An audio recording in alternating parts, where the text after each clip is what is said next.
Sonlarından birisindeyiz.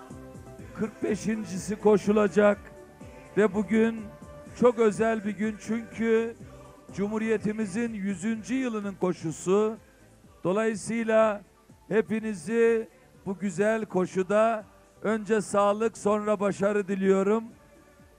İki kıta arasında koşuluyor ve gerçekten dünyada bir benzeri yok. Umuyorum ki 100 yıllar, 1000 yıllar sürecek Cumhuriyetimizin varlığında bu koşuda İstanbul'da hep var olsun, enerjisiyle olsun.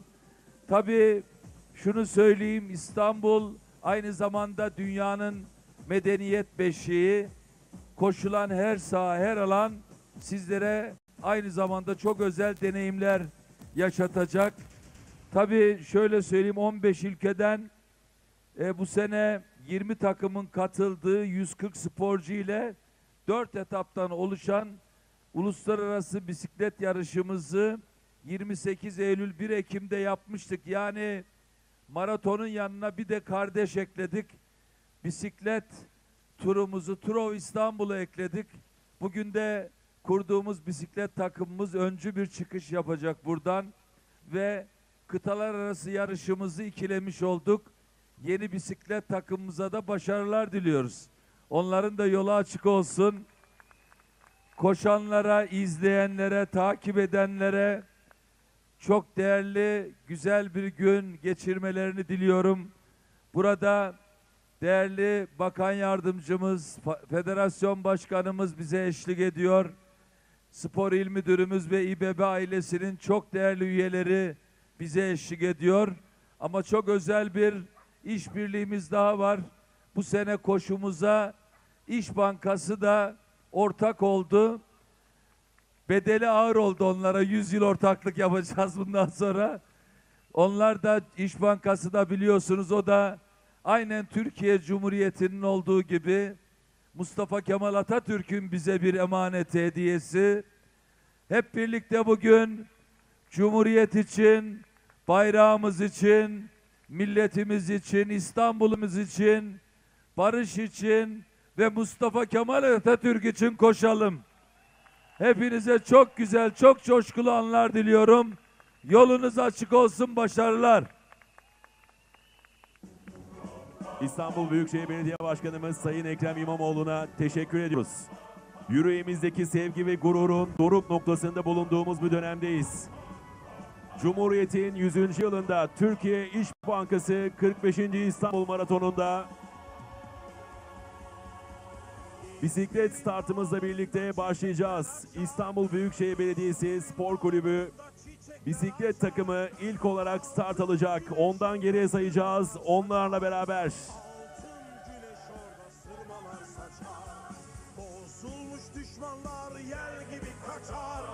Bozulmuş düşmanlar Ve bisiklet startını hep birlikte veriyoruz. Geri sayımı birlikte yapalım. 10, 9, 8, 7, 6, 5, 4, 3, 2, 1 ve bisiklet startı gidiyor.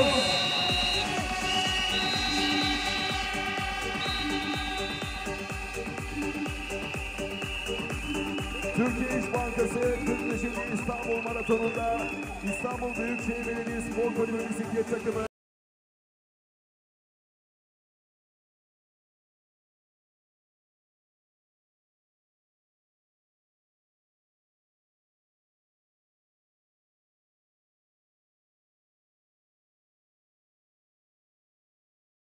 yakışan bir durum aslında. Demokrasiyi diri tutar, değişimi tetikler. Çok yaygın bir kurultay olduğunu düşünüyorum. Ben kurultay başkanı olduğum için demiyorum bunu ama çok az belki incitici anlar yaşandı. Onun dışında yine karşılıklı sevgi, saygı çerçevesinde bir kişi eğer hata yapmışsa da özrünü dileyerek mesaj dolu bir gündü. Bugün devam ediyor ama ben bu 100. yıldaki maratonu tabii ki ıskalayamazdım. Bu benim çok özel anlarımdan biri, İstanbul'umuz adına düğün anı gibi bir şey. 100. yılda 100. Yılın önemli bir anı İstanbul için maratonda burada olmak istedim. Sabah erkenden İstanbul'a geldim ve bu anı yaşadım. Şimdi Ankara'ya döneceğim. Uyuyabildiniz mi? Yok, uyuyamadım. Herhalde bir gün daha uyumayacağım ama olsun. Bazen bunu yaşıyoruz. Şu anda hiç uyumayacakmış gibi de çalışacak bir motivasyonum var, onu söyleyeyim. Ankara'ya döneceğim. Kısmet olursa Anıtkabir'i ziyaret edeceğim. Kurul üyelerimizle birlikte duamızı edeceğiz. Atamıza minnet duygularımızı ileteceğiz. Bize bıraktığı güzel miraslar için, bu güzel cennet vatan için, İstanbul'un kurtuluşunu sağladığı için, istiklal mücadelemizi kazandığı için minnet duygularımızı ileteceğiz. Ona layık olmak, milletimize, devletimize, bayrağımıza layık olmak, kamu görevi yapıyorsanız en önemli sorumluluğunuz diye düşünüyorum. Güzel bir gün. 5 Kasım, 4-5 Kasım benim için önemli tarihi anlardan birisi oldu. Teşekkür ederim. Son olarak genel başkanla da görüşebildiniz mi gecenin sonunda ya da bugün böyle bir görüşme olacak mı? Son olarak? Tabii ki ben kendisini dün akşam da aradım. Sonra yüz yüze sohbetimiz, minik bir değerlendirmemiz de oldu. Bugün de divan görevim bittiğinde kendisini arayacağım. Helallik isteyeceğiz tabii ki. Sonrasında elbette görüşmelerimiz devam edecek. Partimizin büyüğüdür. Başımızın tacıdır. Muhtemelen her konuda, birçok konuda deneyimlerinden başta Genel Başkanımız Sayın Özgür Özel olmak üzere hepimiz faydalanacağız. Diğer genel başkanlarımızla dönem dönem buluşup konuştuğumuz gibi kendilerine sağlık diliyorum. Allah sağlığını versin, ömrü uzun olsun. İnşallah yine hep birlikte çok güzel anlarda buluşalım. Çok teşekkürler. Sağ olun.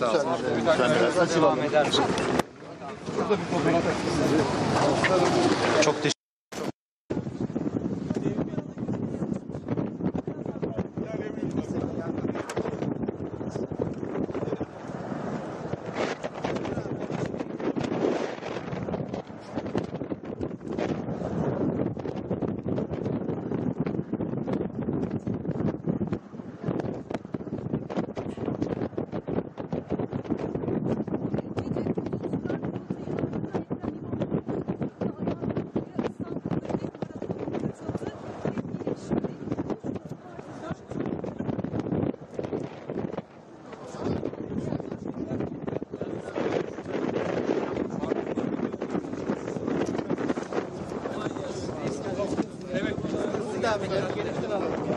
Tempomuzu yükseltelim.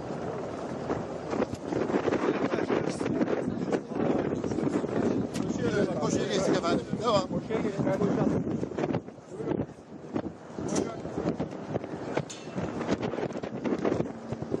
Evet arkadaşlar.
Gel abi gel. Çek abi.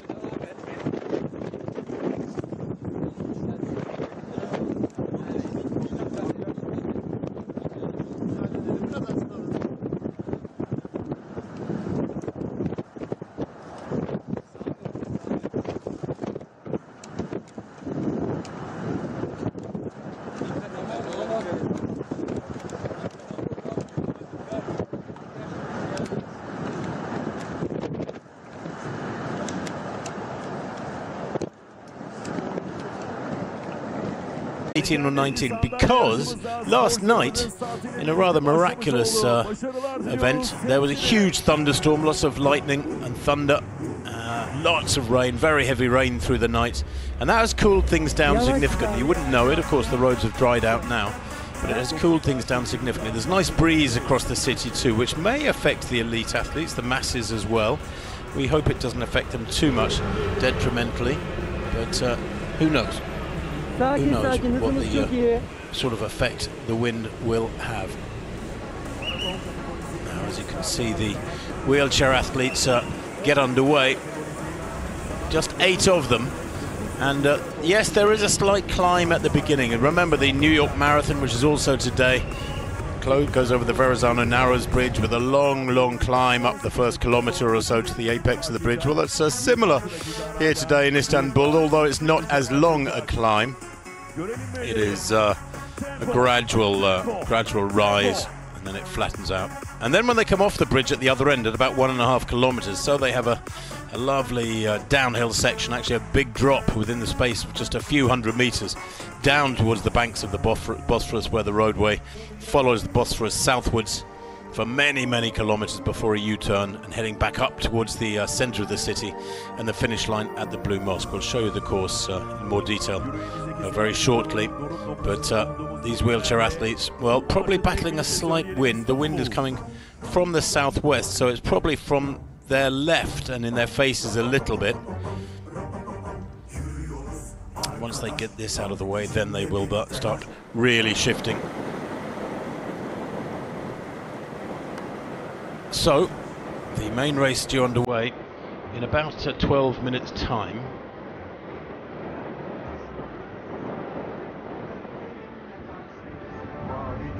And the masses waiting patiently for their day's running to get underway. It's a nice sensible time, isn't it? 8 o'clock to start a marathon. A lot of cities start their races considerably earlier than this because of the heat or because of other conditions, perhaps the traffic pressures on the day. But here in Istanbul, it is quite a sensible start time, I think. 9 AM is what fits with the local authorities, who have been wonderful partners and have enabled this race to get underway year after year. And it's one of the few marathons that didn't have a stop because of the pandemic a couple of years back. There's always been an Istanbul marathon. They've been lucky in that regard, even though they adhered to rules of the pandemic, or local rules of the pandemic. Biraz daha yavaş, bizi geçsinler.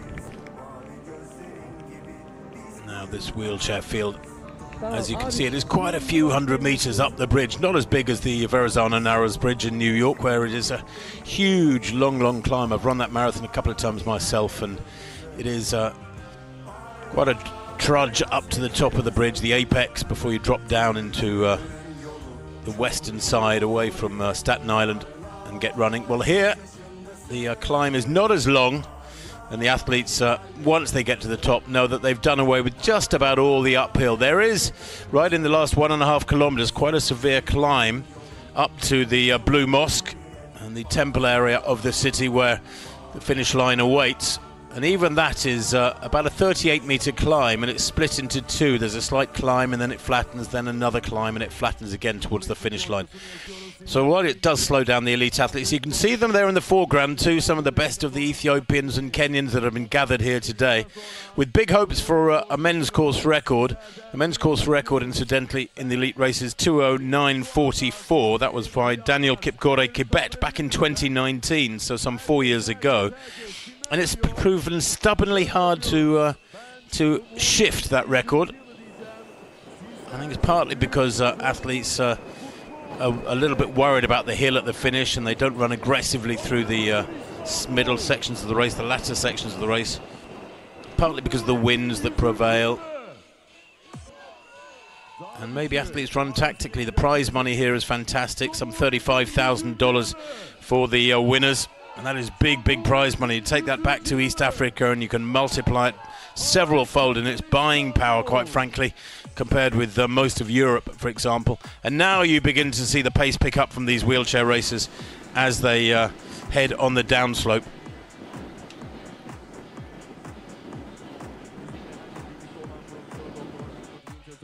Dünyada sayılı maratonlarda uygulanan mobil tavşan atlet uygulamasıyla da elit atlerin her kilometredeki dereceleri ve finish projeksiyonunun takibi sağlanacak. Biraz sonra elit atletler ilk sırada yerlerini aldılar.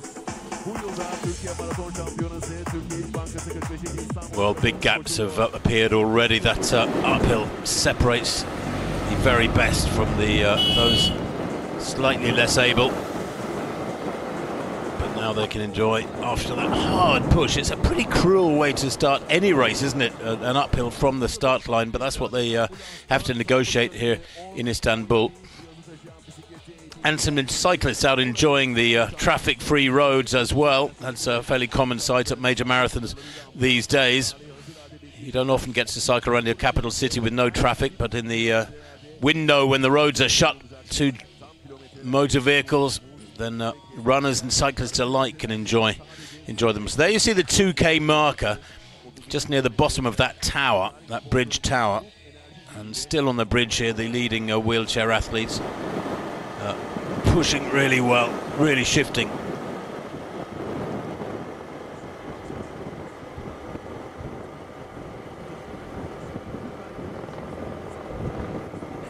Well, this wheelchair field is relatively small compared with those that appear in, for example, the World Marathon Majors, and the athletes have no identification on them whatsoever, so we have no way of telling you who they are. But good to see them out working hard here, perhaps with aspirations to join the World Marathon Majors party.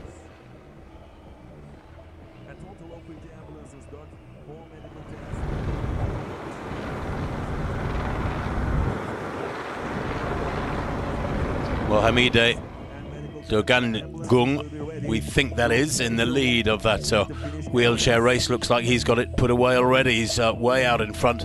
There's the start line area just to the east of the Bosphorus. One or two wheelchair athletes still working hard to negotiate that initial climb. I don't know if that's a late starter or what, but he, you would think, would have negotiated the uphill long ago. As you can see, these athletes all have in their chairs, and they're able to freewheel on this downslope. Good shot. That gives you an indication of the scale of the incline. That has to be negotiated in the first few hundred meters and then enjoyed on the way down off the bridge. So let's have a look at some of these top men and women that are taking place and taking part in this run today. The start, by the way, of this 45th edition of the Turkey İspankazi Istanbul Marathon is about 6 minutes away. There are the athletes. Yeah, they come down off the bridge, and actually they do have to then hit another slight upslope. That might have been what we were seeing just now, an athlete working hard on this slope. There's a bit of a double whammy, that, isn't it? It's pretty cruel. You cover an upslope over the first 500-600 meters maybe, then enjoy downslope, and then another hard upslope. Well, we'll identify these elite athletes for you as soon as we can, as soon as they get underway. But I can tell you there are 6 men who have broken 2:10 in the field today, 8 women who have broken 2:30. And the men's course record, well, it is vulnerable at 2:09.44, but the women's is a much tougher target. Ruth Chepngetich, who was to become world champion back in 2018, she became world champion in 2019. She ran 2:18.55 here 5 years ago. It's an extraordinary time. She won it by a massive margin. And it's a record that I think might well last, even in this era of improved shoe technology, for quite a few years. Well, the 15th July Martyrs Bridge has been negotiated by this wheelchair field, who understandably are struggling up this second upslope. There is one of the monstrous flags that flutter above the city. There's been a steady wind across the city, by the way, for the last few days, despite the fact it's been very warm. And the humidity levels yesterday and on Friday were really causing concern. That was what that people believed would really compromise the athletes, but maybe those will have gone down with the rain overnight and the significant breeze across the Turkish capital this morning. We hope that is the case anyway, although of course one sometimes might want to expect rain overnight to create further humidity. But look at this, these athletes really struggling to keep going. It is a tough old climb, this. You have to do this in training. I know wheelchair athletes who train so hard incorporate hills and weight training and strength and conditioning into their training, of course, just like all athletes, or all athletes should, I should say. But that nonetheless doesn't mean that the big hills can't be a massive challenge.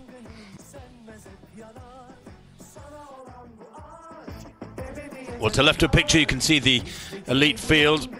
The defending champion is here, Robert Kipkemboi. He won last year in 2:10.18 by 9 seconds from Bahrainian former Kenyan Marius Kimutai and Sila Kiptu. It was a 1-2-3 for Kenyan-born athletes, but with his personal best of 2:07.09 from 4 years back, Kipkemboi is one of the favourites and has a good chance of retaining his title, but he does have tough competition here. Look out for Abraro Mizgano of Ethiopia, the 35-year-old, who remarkably, at that age, was 5th in Dubai back in February this year in 2:06.39. I covered that Dubai race. It was an undulating course, and they revert in just a few weeks' time in January, early January the 7th, I think it is, to their old course in Dubai, a quicker course. But Mizgano will be a handful. A man who's been inspired by Haile Gebrselassie, he said yesterday. And Wilfred Kerr-Keegan is a 2:08 performer. He ran that in Rome in March this year. He was second in Rome, Keegan. He's running his 8th marathon today. Plenty of experience in this elite field. Dominic Kipkirui Bet is an athlete to watch, making his debut here at 27. And others who have broken 2:10, well, they include James Kiplagat, the 32-year-old Kenyan, making only his 4th marathon appearance, but he ran 2:09 in Barcelona back in March this year. Alex Sekwo, 32-year-old Kenyan, running his 3rd marathon. He ran 2:09 in Wuxi in China back in March this year. So there are a lot of athletes in this elite field with current good form. Now there's a lineup of events for the day. The wheelchair race we saw get underway about 12 minutes ago. The main start at 9 o'clock for the marathon. Well, that's only a couple of minutes away now, and then the 15k starts are split up because they're such big fields, 9:16 and 9:34. And then the 8k races come after that, the 15ks for the masses and the 8k races as well. So everybody looking forward to this race getting underway in rather glorious conditions. It is a super morning, not as humid as was expected. There was significant fear, as I say. And there is the best of the elite field. Mizgano, I mentioned, Kipkemboi, the defending champion, Kerr-Keegan, Sekwo, James Kiplagat, Kiprono Langat is the other one under 2:10. And then who knows from amongst the rest. There's plenty of athletes here from the elite field who've run 2:10 to 11 to 12. They could be a breakthrough. It could be a breakthrough day for them. And there's the best of the Turks. Hussein Chan, 2:11 athlete. He has big hopes here today. Halil Yassin is a 2:17 performer. Regasa of Ethiopia. Well, he's only a 2:18 performer, but he's hoping for a big breakthrough. To Turhan Mestan Turan of Turkey is a 2:12 performer. And there's the best of the women's field. Well, Beatrice Cheptu with 2:22 stands out, but quite a few athletes there who have broken 2:25. As you can see, Meluku, Zenebe and Alemu, that Ethiopian trio, will be a very strong challenge for Cheptu.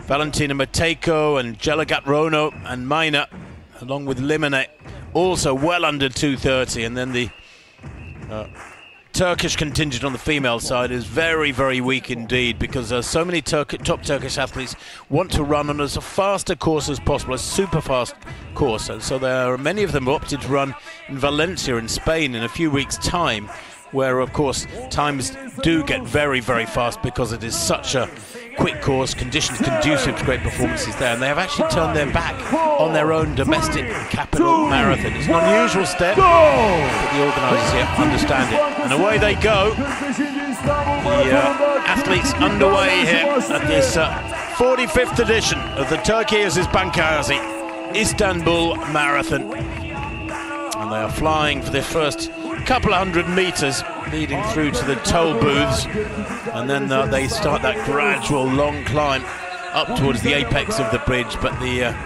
athletes here pouring across the line, as I said, some 5,000 in this 42k race today, 42.2k race today.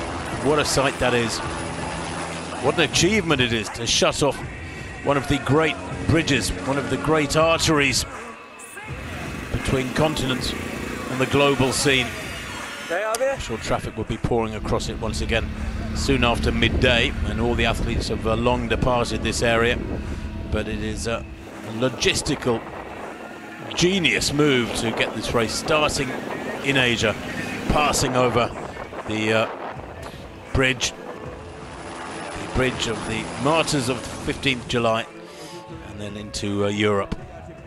And the pacemakers, well, they have a very specific job here today. Of course, as in all major marathons, pacemakers will lead the athletes through the first half of the race and maybe slightly beyond.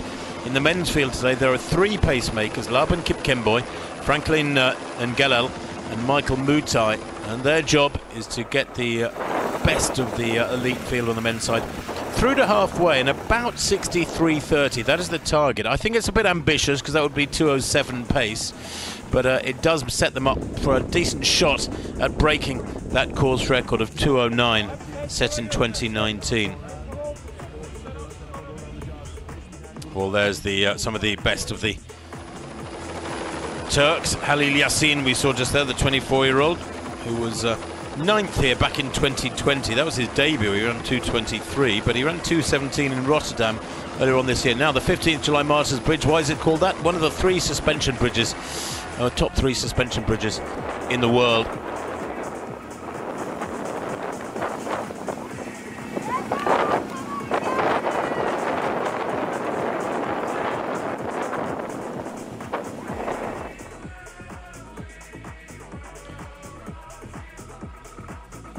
So the athletes are negotiating this uphill, and it's a considerably quicker pace than the wheelchairs, of course, so they're almost at the apex now, this elite pack, but they have broken away very quickly from the rest of the elite field.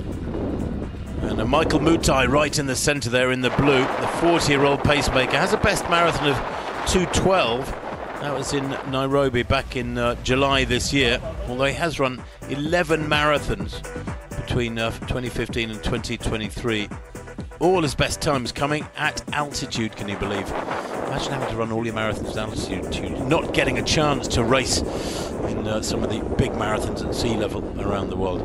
But the 3 pacemakers spread across the front there: Laban Kipkemboy, Michael Mutai and Franklin Ngelel. And looks like there's at least 6 athletes just tucked in behind them there who are enjoying the protection from any slight wind that might be in their faces. And there is a bit of wind out there coming from their left, coming from the southwest. As we look at that now, the wind is coming from the left. If you follow the Bosphorus up to the right there, going northward, you get up to the Black Sea, of course. Not many kilometres away. And Franklin Ngelel, the 31-year-old, to the right there in the white vest, the tallest figure in this group. There's a rolling style, doesn't he? He's a 61.5-minute half marathon runner. Ran that here in Istanbul back in 2019. He's a good track runner. And then here are some of the rest already holding back from that very quick pace through the early few hundred metres. Well, they've gone through 1 kilometre, I understand, in 3:04 at the front end. And that is a projected finishing time of 2:09. So that is pretty quick, considering it's an uphill. It really is an aggressive start. And here is the women's pacemaker, Mohammed Kamal Jema. We saw him just then, the 29-year-old, who's originally from Addis, the Ethiopian, but he now lives in Iten, Kenya. He is the male pacemaker for this elite women's pack. Although we are sticking with this men's pack at the moment. And that's a nice group, a nice sized group behind the three pacemakers who are taking the brunt of the wind in their faces.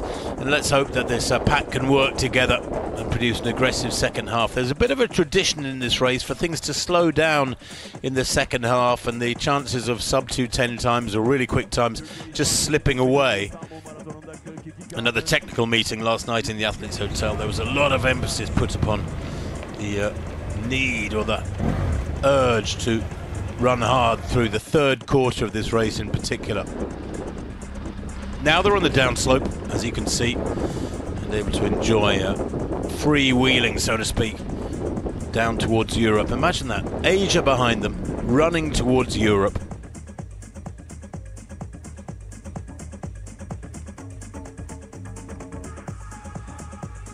Although you can see the mass field got underway, what, some 6 minutes ago.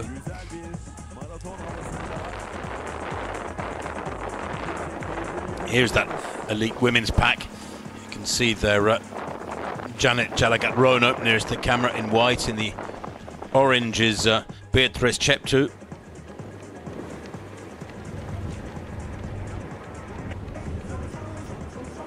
That's elite women's field. Slightly smaller than the men's pack, only about 10 or 12 strong, but it is a high caliber pack, as we see this men's group who are building a bigger and bigger lead over their pursuers very early on, with only 6.5 minutes on the clock. Now there is a chance to see more of this women's group. To the left there in the blue vest is Aberu Zenebe. There's a best of 2:24. Might have seen Sifan Melaku Demise too there as well. They are closely packed together. And here are some of the top club runners taking part today, who will be looking to get a long way under 3 hours, maybe down towards 2:30, 2:40, which was still great running. So down off the bridge now, that long sweep down off the bridge, and then now a slight climb again before dropping down onto the road that follows the banks of the Bosphorus. Of course, if you were to keep going south down the Bosphorus, you come to the Sea of Marmara.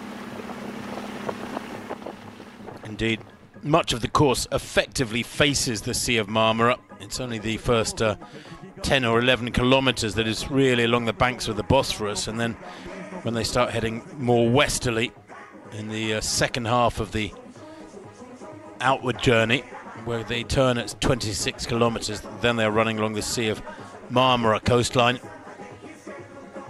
But look at the gaps that have been built up already, absolutely massive, because they have run aggressively. They've gone through 2K in 6 minutes.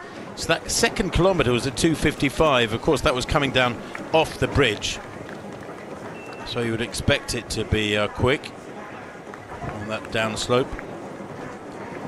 But now coming towards 3K, and we're expecting a time probably just outside 9 minutes, as they've had to negotiate this upslope.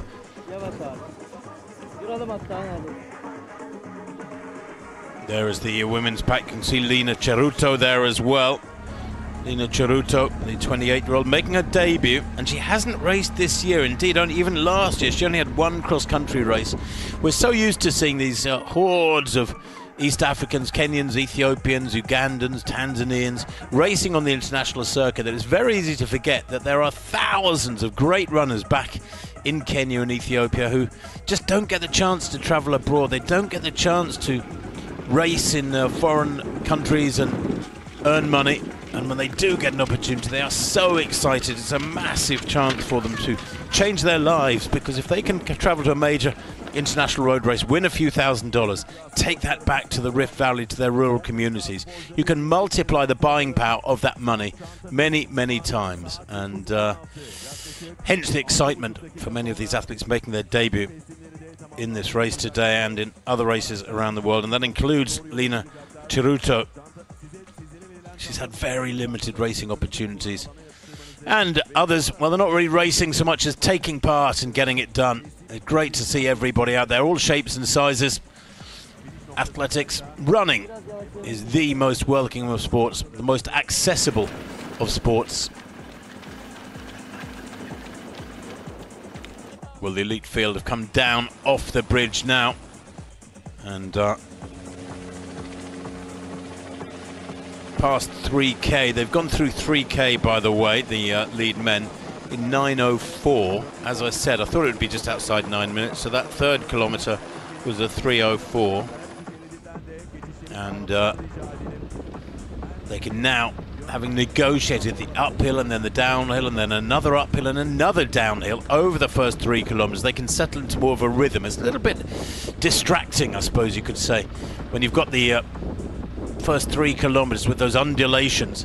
But now they can settle into a rhythm, and these pacemakers, this is where their job becomes so important, to control things, because all these athletes right now should be feeling pretty good. They should be feeling pretty fresh and ready for the challenge ahead. And the temptation to go too hard, to run too fast in these early kilometres is quite significant. Another slight uphill at this stage, 11 minutes on the clock. You can see to the left of the group there, Dominic Kipkirui-Bet. He's making his debut here today.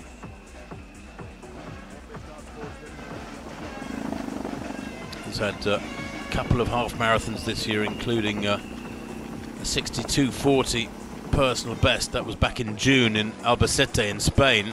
So he's in very good shape, is Dominic Kipkirui. But of course, a marathon is a much greater challenge than a half marathon. Plenty of athletes who run on the track and run on the roads at 5K and 10K, 10,000 meters, 10 kilometers, can manage a half marathon, but it's a big jump from that sort of range of distances up to the full marathon. And if you haven't done the training, then you will get found out in the second half.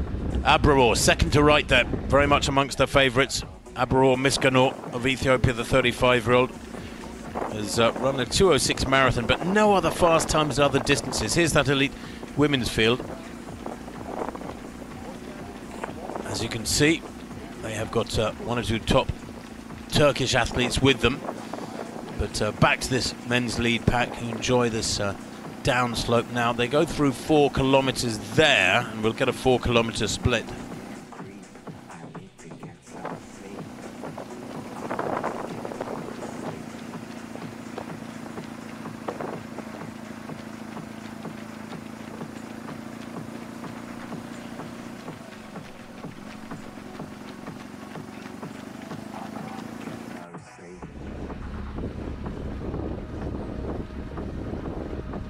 Well, now they're beginning to motor. A few further undulations have been negotiated, and Laban Kipkemboi, who may go on to finish the race. These athletes are entitled to finish the race, we understand, the pacemakers, once their job is done after halfway. Here is that women's pack, and I'm reliably informed that Lina Charuto, who I said this is her debut, well, she hasn't ever finished a marathon, but she started the Copenhagen Marathon last year, broke her foot at 30k, picked up a foot injury at 30k, and it's her first race since then. So Charuto, watch her.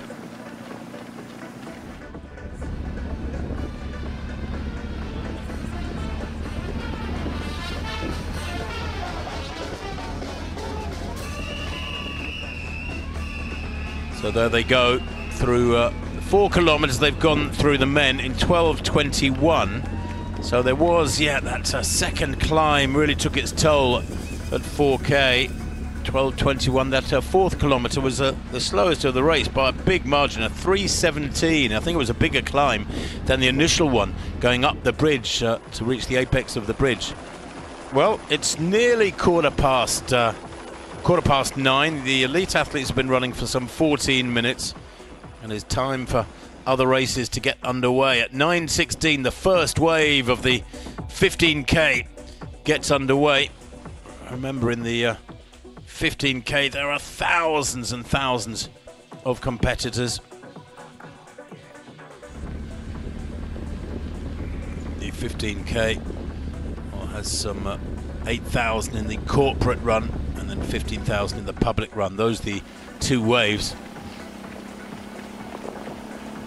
Well, having a look at these elite women, Janet Rono to the left of picture.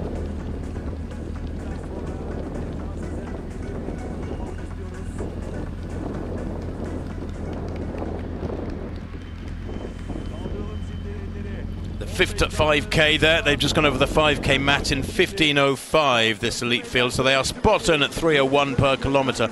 That 5th kilometre at 2:44, super fast with the downhill. And now the 15K can get underway at 16 minutes past the hour, so in just a few seconds this massive race will set out on their journey around the Turkish capital. Remember, in the 15K there are 10,000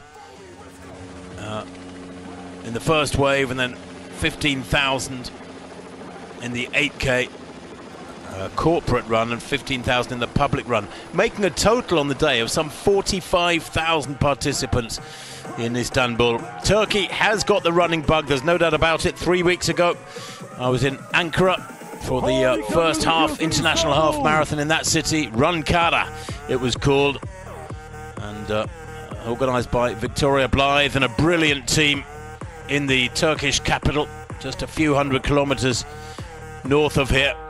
I was lucky enough to go to that race and enjoy the Turkish capital for the first time. Istanbul, of course, is the huge city, about 19 or 20 million in Turkey. It's the shop window of Turkey, I suppose you could say. But Ankara, a glorious city as well, a city of about 5 million. Didn't have a major international running event, can you believe, until just this last month or so. But it's a glorious city with some fabulous mausoleums and castles and structures that stand out, well worth a visit. And that race will take place again next year, of course, the 2nd Runkara International Half Marathon. And this race has a half marathon as well, or the organisers of this race have a half marathon. On April the 28th will be the Istanbul Half Marathon, which takes place each year. That is another massive event that has super fast times in it. A sub 60-minute clocking on the men's side in that half marathon. It's a city that offers so much, not just from a running perspective, but from a sporting perspective as well. Last night I was sitting with some colleagues Saturday evening, and they were following very closely a massive domestic clash on the football scene here. Fenerbahce, Galatasaray, all bitter rivals on the football scene, as is the case in well, just about every country on the world, isn't it? Just about everywhere.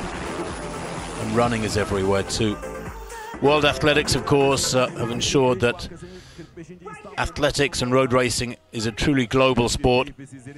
There are reckoned to be about 1 billion runners on the planet now. 1 billion runners on the planet, get that. People who run some shape or form every week, whether they're football players who get out for a couple of jogs, rugby players, handball, basketball, baseball, American football, soccer, football as we call it.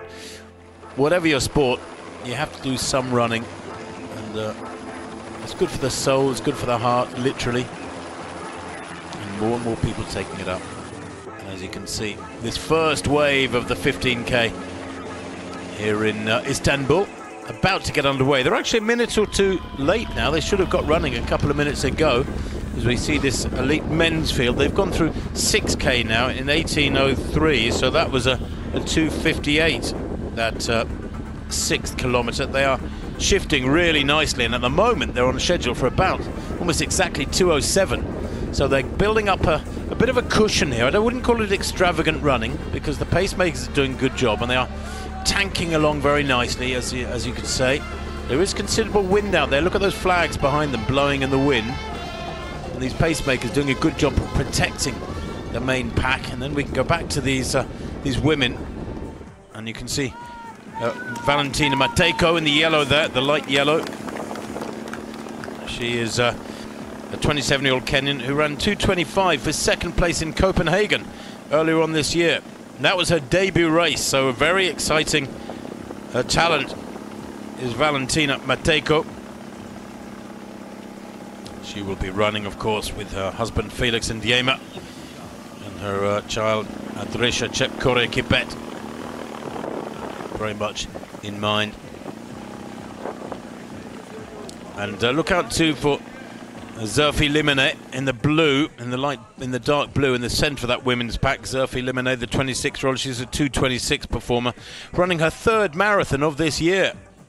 She ran in Buriram back in January, then Vienna in April, and going to the well a 3rd time, which is unusual. The vast majority of these elite marathon runners run just 2 marathons a year because they need to recover from a marathon for a month or so, and then they build up for 4 or 5 months for the next challenge.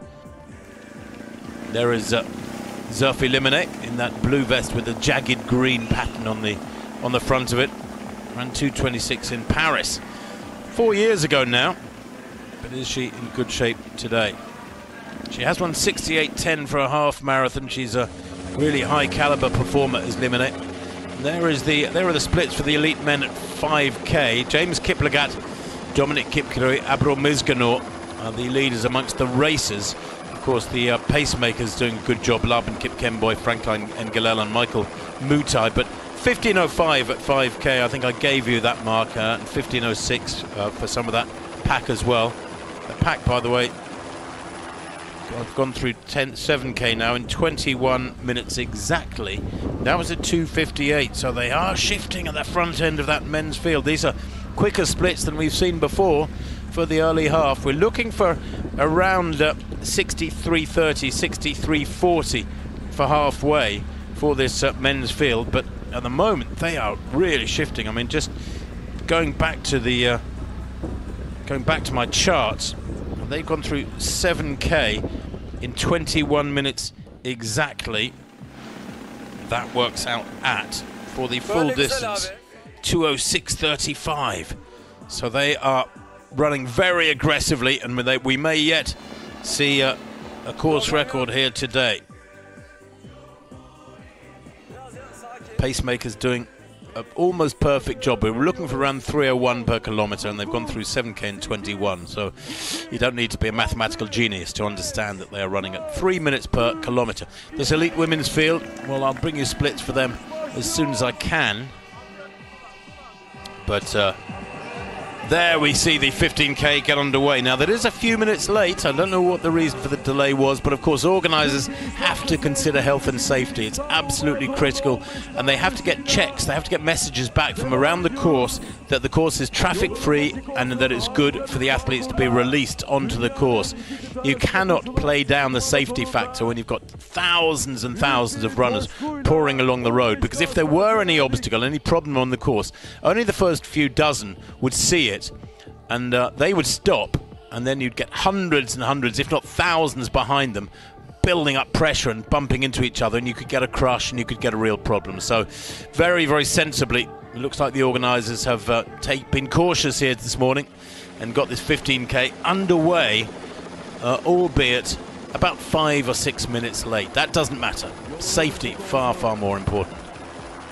But you are looking at Asia. You're looking at the eastern side of the city, to the east of the Bosphorus.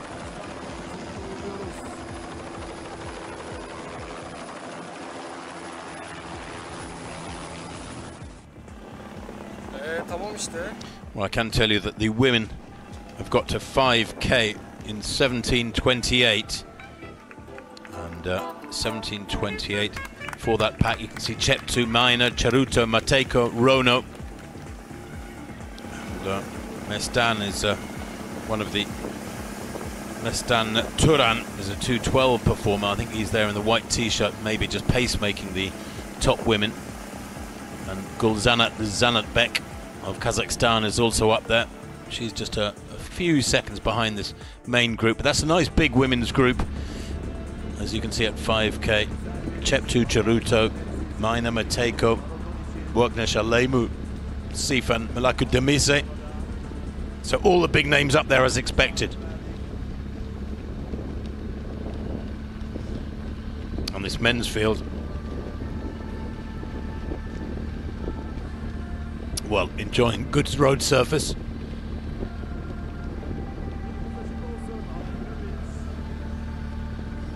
And moving along very swiftly. And they look a little bit more sheltered here from the wind, for my money. 2-4 6, 8, 10, I think 12 in this pack. That's a good sized pack moving along with some 24, nearly 25 minutes on the clock.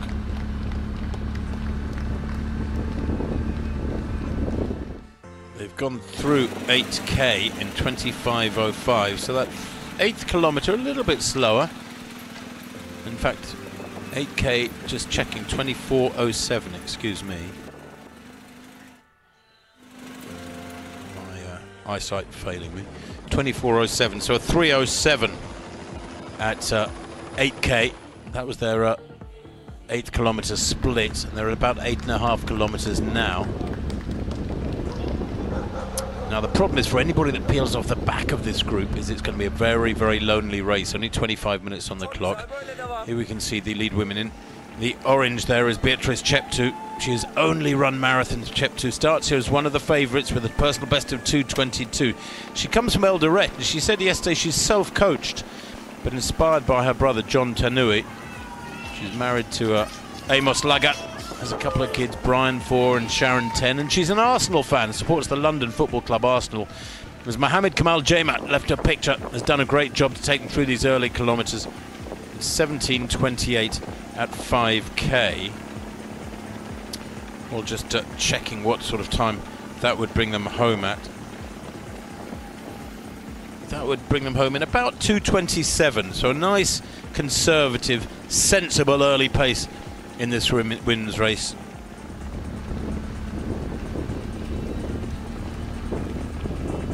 Great to see that use of the split picture. The women's pack with Valentina Matejko up alongside Beatrice Cheptu. Sifan Demise is there as well, running her 13th marathon. You can see her there in about 4th place in that right picture in the dark blue. Sifan Melekut Demise of Ethiopia. She's only 23, but she's broken 2:30 4 times. She's pretty consistent. She's only had one win. That was in Sao Paulo in 2019, where she ran 2:35. But she ran 4 marathons that year. Some of these athletes love to race more than twice a year, 3 or 4 times or more in marathons, but generally speaking, it's regarded as being compromising. Well, the Naval Museum there at the bottom of the picture is what they're passing. It was established in 1897 by the Ottoman Minister of Navy, Bozkadali Hasan Husnu Pasha, being connected to the Turkish Navy Command in Turkey. It's also the country's first military museum. There is more to see in Istanbul than just the Blue Mosque and the odd tower here and there.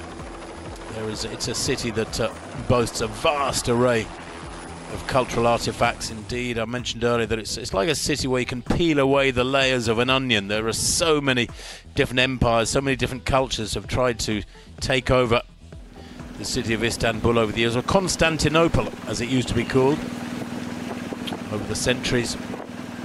Everywhere you walk around the city, as we see a rather glorious Vodafone Stadium there for the Besiktas football club. That being passed by the athletes. That is some stadium, isn't it? Wonderful. Good cover for the spectators. Always good to see that. I was at a game myself in the UK down in Brighton last weekend, and it poured with rain, and all the spectators there under cover. Thankfully, gone are the days in the majority of stadiums where you expect spectators to stand out in the rain. Well, the Dolmabahce Palace and Mosque is one of the most beautiful views of the Bosphorus, and was built by Sultan Abdülmecid. Mustafa Kemal Ataturk spent most of his time during his visits to Istanbul there. The mosque has to have one of the most unique architectures among all of the Ottoman mosques in Istanbul. I was in the capital city, just Ankara, just a few weeks ago. Visited Ataturk's mausoleum. What a glorious structure that is. It's one of the most magnificent structures I've seen anywhere. And it was flocked with Turks paying their respects, just wanting to be able to say they'd been there.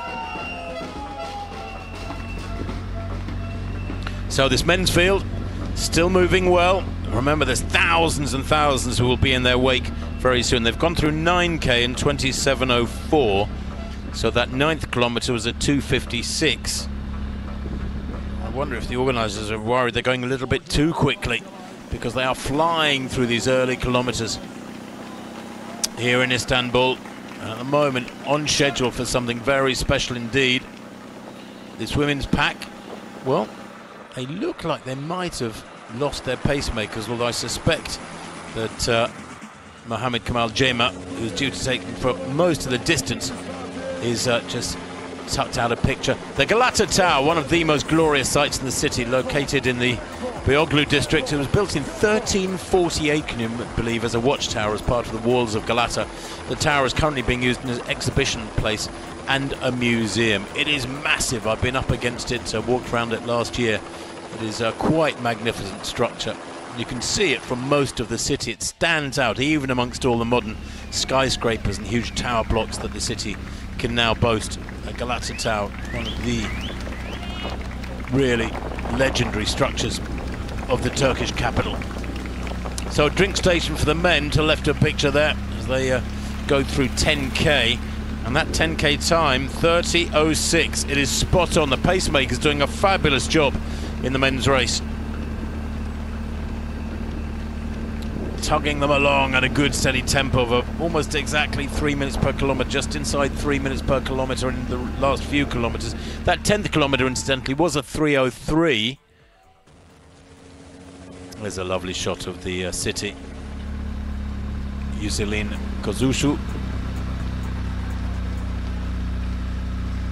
About the district, 31 minutes on the clock. Now, Michael Mutai to the right of picture, wearing the dark blue, rolling from side to side. Look out too for Alex Sequo. He's to the right there, behind Michael Mutai. Sequo running his third marathon of this year. He ran his personal best in Wuxi in China back in March, and then he was 10th in Nairobi. That was in July, where he ran 2:11 at altitude. Now Nairobi, of course, is at about 6,000 feet, so to run 2:11 there, you are probably able to take several minutes off that to get down to the sort of time he'll run at sea level. And boy, oh boy, are they running at sea level today. So that's a very encouraging indication of Alex Sequo's ability. Running his 18th marathon too. He's very experienced. He might be on schedule for a personal best, as we see a lot of those 15K runners crossing the main bridge there, the Martyrs of July the 15th bridge, high above the city. Then it runs into the hills, and they have a slight downslope there, and then it climbs up. You can see there to right of picture. It gradually winds upwards before they're able to twist around and drop down to the lower levels of the road beside the Bosphorus. What a very similar feel to the opening kilometres of both men's and women's races. A pack of about 10 or 12 dominated by East Africans. The elite men, well, they've now gone through 11K in 33:02. So that's 11th kilometre for them was a 2:56. Really quick clocking that 11th K. Just looking to see which has been the quickest kilometre so far. The second kilometre, as they were coming down off the bridge, was at 2:55. That's the quickest so far. Those Sepetçili Summer Palace is the pavilion located in Sarayburnu, the Fatih district of Istanbul. It's one of the two coastal mansions of the Topkapi Palace in Sarayburnu. Glorious structure, as you can see. And because the climate here is generally pretty kind to structures, be it woodwork or stonework or even to cars, you can see the structures around Istanbul. The old city walls, by the way, are quite magnificent. They stretch for many, many kilometers. But you can see so many historical structures here that are hundreds and hundreds of years old. There's dozens and dozens of them. It is, well, it's almost reminiscent of Athens or Rome in the way that it has this rich, rich history which you can just reach out and touch just about everywhere. The second start for the 15K run then is due to get underway very shortly. That is the second half, so to speak, of the 15,000 taking part today. The first wave got underway a few minutes late. This wave is due underway at 9:32, and it looks like this one is being held back for a short period as well, because the time already is 9:34. But as mentioned earlier, and look at the crowds behind that line of blue officials, the volunteers who are helping, some 3,000 volunteers helping today. Big thank you to every one of them.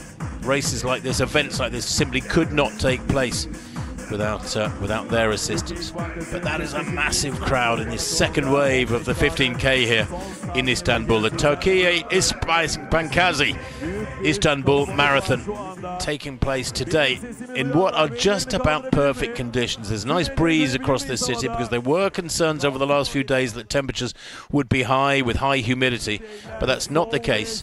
It is the conditions are just about perfect, and that second wave, of course, with the first wave having gone off slightly late, the second wave has to wait for the bridge to be clear of runners because of the rhythm of the runners. Can you believe, and this is true, that the bouncing of the athletes' feet, the thousands and thousands of athletes' feet, can compromise the bridge itself, the structure.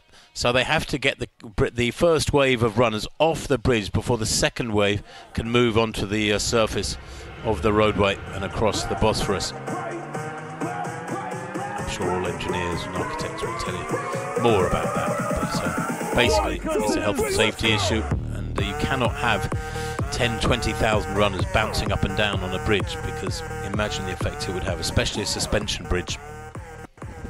I think it's the nature of that fact. It is that because it's a suspension bridge that they have to be very, very sure to get it right. Now, this elite field, 36 minutes on the clock in the men's race. 12K they've gone through in 36:09. That was a 3:07, so there was a slight climb for that 12 kilometre. Now they're back on the flat.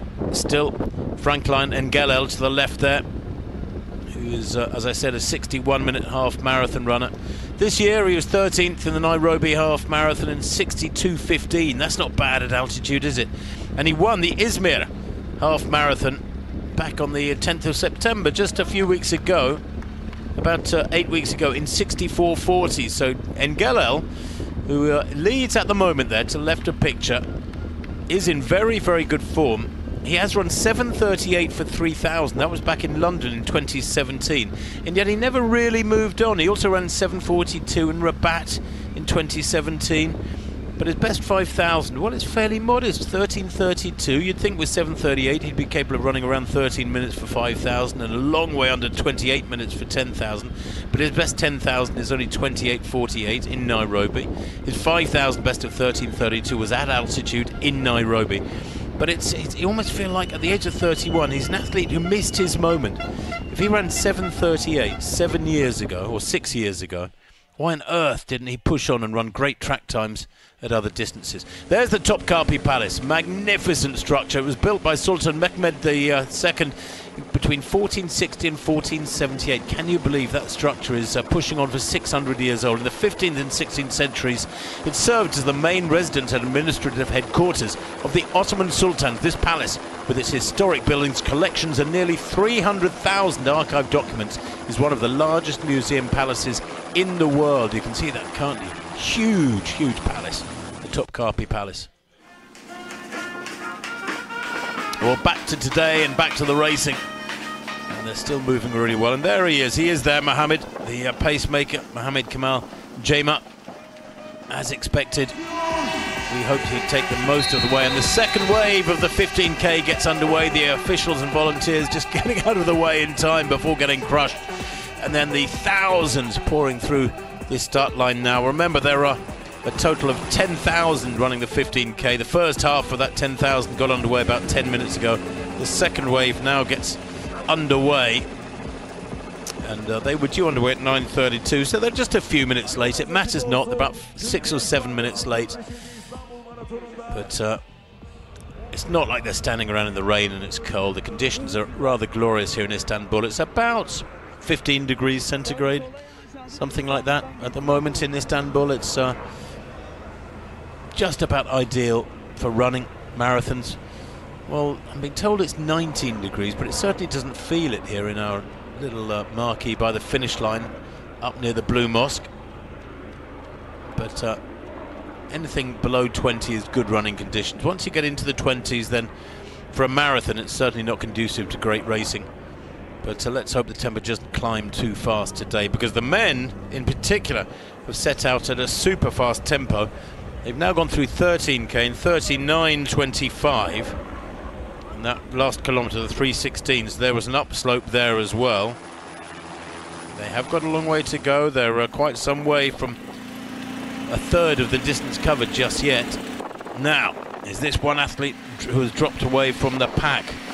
This looks like John Langat. And as he dropped away from the pack and is on his own, the 26-year-old, it's his 4th marathon this year. And if you go to the well too often, you will get punished. John Langat was 9th in Mumbai back in January. I was at that race. He was 13th in Lagos in February. Just a month later, he ran 2:16 in Mumbai, and then a month later in Lagos, in fact 3 weeks later in Lagos, he ran 2:26 in Nigeria, hardly surprising. And then he was 3rd in Antwerp just 2 weeks ago. He ran 2:14. He ran a marathon 2 weeks ago in Antwerp, finished 2nd in 2:14.51, and it looks like today maybe he's come to the well one time too many. Lives in E10, coached by Hakan Yechen of Turkey. It's his 14th marathon, John Langat, but I think he has dropped away from this pack. I don't think he's kicked away from them off the front, because the pacemakers are still there. Franklin Ngelel and Michael Mutai. And I think Laban Kipkemboy is there too. 41 minutes on the clock. Yes, Laban Kipkemboy in the centre. Solid figure, isn't he? He's quite heavily built. Powerfully built for a road racer, Laban Kipkemboy. He was 15th in the Istanbul half back in April this year in 63 minutes, and then he was 4th in Ankara on the 8th of October, so what, a month ago in 62.29. That race slightly at altitude and an undulating course, so 62.29 in Ankara. I think most people agreed that the course in Ankara is probably worth a minute or so. So he's in very good shape, is Laban Kipkemboy, and he, along with Michael Mutai and Franklin Ngelel, are doing a wonderful job as pacemakers at the moment. Bouncing along in the middle of that pack is Wilfred Karawa-Keegan, running his 8th marathon. He's a 2:08 performer. We know he's in good shape. He was 2nd in Rome back in March. Now, the Akirkapi Foghorn and Lighthouse, which is a pathfinder for ships entering the port of Istanbul from the Sea of Marmara and passing through the Bosphorus heading northwards, is amongst the important historical structures that were built during the reign of Sultan Abdülmecid and have survived to the present day. Very close, of course, to the coastline as we see elite athletes passing below it. Some wonderful aerial shots of the different structures along the Bosphorus and across the city. And the dignitaries at the start line, as ever, waving the thousands, the masses in this 15k second wave up onto the bridge and out on their journey. 15k, well, it's about 9 English miles. I think it's about 9.1 English miles. They're taking it nice and steady, these pack runners. Not racing so much as just running, enjoying a run around the city on this Sunday morning on roads that would normally be clogged with traffic. You'd never get a chance to run like this any other day of the year. But they are taking advantage of the opportunity, and there you get a good idea of the massive crowds that are easing from Asia up onto the bridge and across to Europe.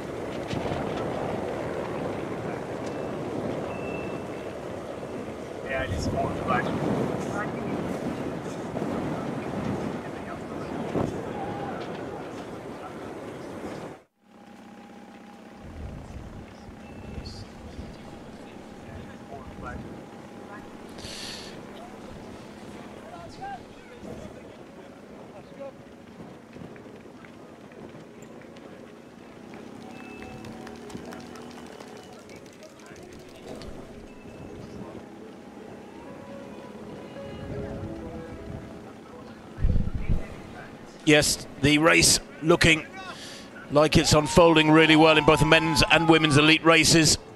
The early pace is quick. The elite men have gone through 14k in 42.23, and that last kilometre at 2:57. So there was a distinct slowing. The 12th kilometre was at 3:07. The 13th kilometre was a 3:16. That was a slight upslope they had to negotiate, and 14k at 2:57. So back onto that quick schedule that they've been maintaining for most of the race so far. And 15k will be coming up very shortly.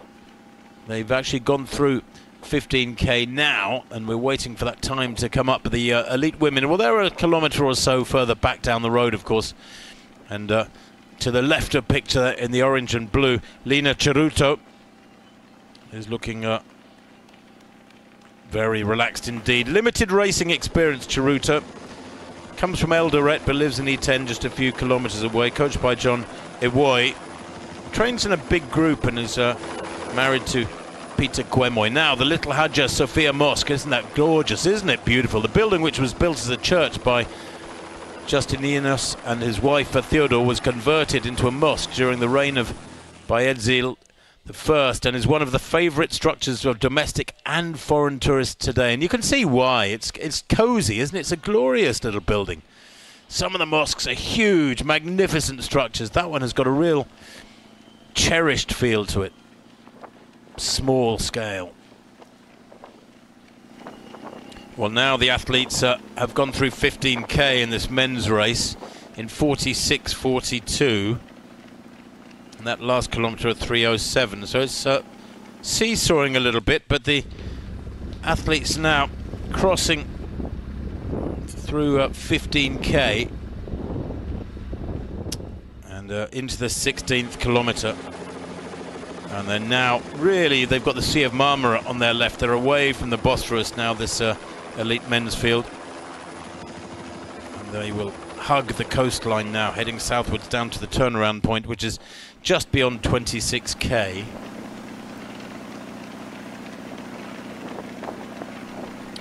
This women's field. Well, Beatrice Cheptu in the orange vest to right of picture has constantly had her nose just in front. This year she was third in Doha back in January, where she ran her personal best of 2:22, and then ran 2:30 for third place in Lanzhou in June. So she had, what, about a 5-month gap between those two. Last year, well, she ran 3 marathons. She was 8th in Milan, 14th in Eldoret, and she won the Melbourne Marathon in October. So this, in fact, is her 4th marathon in 13 months, Beatrice Cheptu. She really has gone to the well many, many times. She won Melbourne in 2:27. As I said, she's self-coached, so she knows what she's doing, or you can assume she knows what she's doing. She is an Arsenal fan. She said her favourite player, however, is PSG's Kylian Mbappe, the French player. She likes to relax, does Beatrice Cheptu, in that orange vest. She likes to relax by watching movies, and she says planting maize. For that, I would take her just out tending her land, her crops. Lovely simple life, by the sounds of things. And she loves visiting Spain and Italy in particular. These athletes, of course, get to travel the world, have running shoes, will travel, so to speak, if you put in the hard training. There's a drink station. That is one of the personal drink stations. These athletes, of course, are told which table their drink is on, and they head for that table number. Now, how it works is that the top athletes will hand in 8 bottles the night before the race. So last night, they each handed in 8 bottles. Those bottles are refrigerated, and the bottles have got a specific mix that the athlete likes that they put out on the course. So the bottle 1 might have a different mix to bottle 5 and bottle 8, so to speak, but bottle 1 will be on the first tables that come to at 5k, and bottle 2 at 10k, bottle 3 at 15k, and so on. And it's very important for most of these athletes, physically and psychologically, that they get hold of those bottles at each drink station, each 5k drink station, and they get their drink down their necks, and helps keep them hydrated, replenishes their energy stores.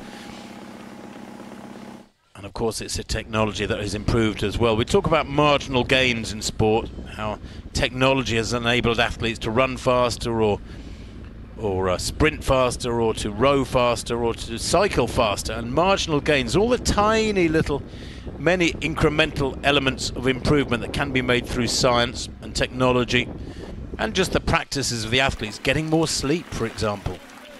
Back in my day, when I was racing in the 70s and 80s, people generally didn't have a sleep in the middle of the day. Now, it's absolutely the norm. It's almost compulsory. Top athletes nowadays should have a sleep for an hour and a half in the middle of the day. And apparently you get a slight boost of your human growth hormone, and you will then, therefore, get a slight incremental improvement in performance.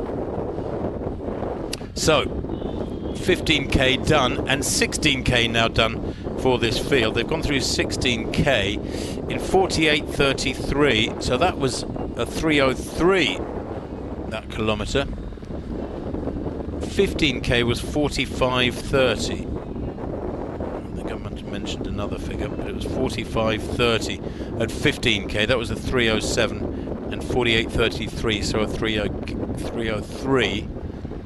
And still those top names are there, the pacemakers, Kip Kemboy and Gelel and Mutai, but Langat is there as well. Kip Kemboy, the defending champion, Robert Kip Kemboy. Just trying to see some of those names. Certainly Laban Kip Kemboy is at the front, so there's 2, 4, 6, 8 now in this pack.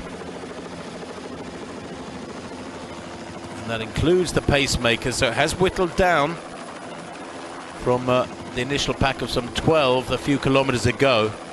They're a little bit exposed here. I wonder if they are running into the wind here.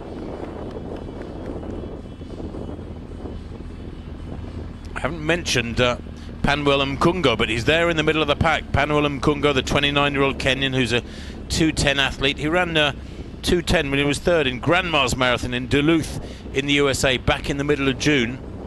His most recent race was a half marathon in Philadelphia, which he won in 60:49. So Mkungo is certainly a name to watch. He's in very, very good shape, and he's tucked in the middle of the pack there. He's well established at half marathon, Mkungo. In fact, listen to this. I was checking last night. He's done 40 half marathons as Panwell Mkungo. He ran 6 in 2017, 8 in 2019. Last year, he ran 9 half marathons, and they were all 62 minutes and bits. There's Hussein, amongst the best of the Turks, the 24-year-old Hussein Chan. He's run 5 half marathons this year. He's a 2:11 performer, 2:11.56. That was in Seville last year in Spain, when he finished in 36th place.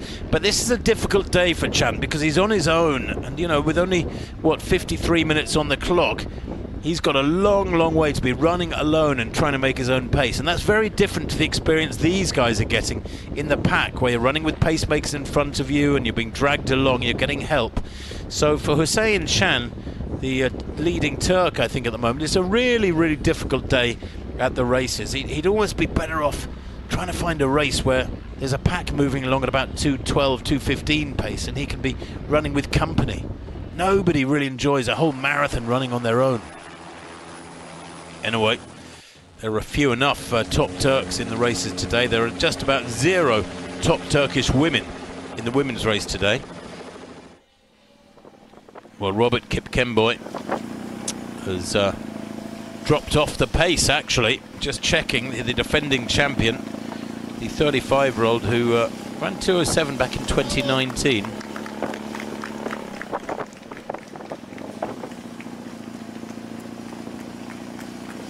Well, we're just checking, actually, our stats here, and we think the defending champion, Robert Kip Kemboy, has actually dropped out. We can only see a split for him at 5k and nothing beyond, so that would be a real shame if Kip Kemboy is not yet here. He won last year in 2:10.18. He's won 7 of his 17 marathons, Robert Kip Kemboy, so he's been fabulously consistent over the years. But this year he's run just one race, that was Nairobi. He won Nairobi back in July in 2:07.38, if it was correctly measured, by 26 seconds. But that's a great shame. Robert Kip Kemboy, the defending champion, out of the men's race. As in the women's race, you can see Mohamed Kamal Jema loping along there. He towers above that women's pack, and he's looking very, very relaxed at this tempo. They wanted to be moving at around 3:23 per kilometre.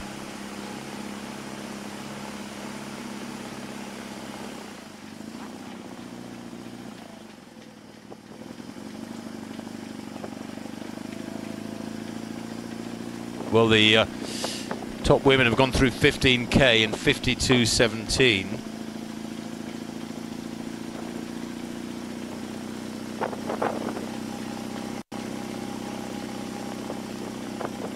His lead pack moving 52:17 at 15k for the women, as we see this men's pack still moving along very, very smoothly. They were 34:46 at 10k, the lead women.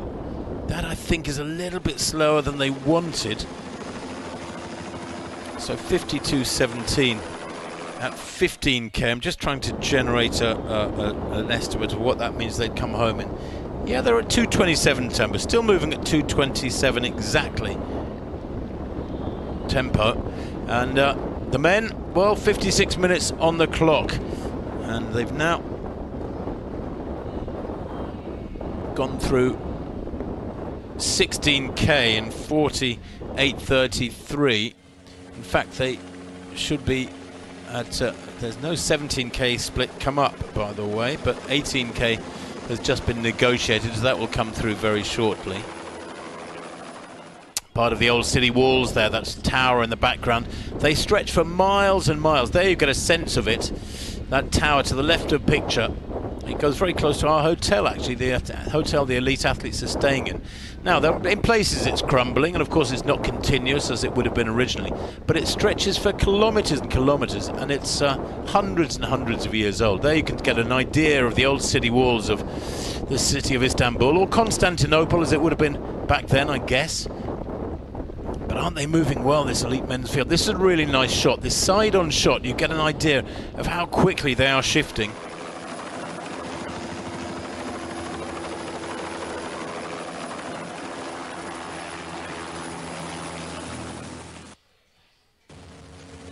Very exposed, though. If there is much wind out there, then they won't be enjoying it necessarily, this elite men's field. They are very exposed.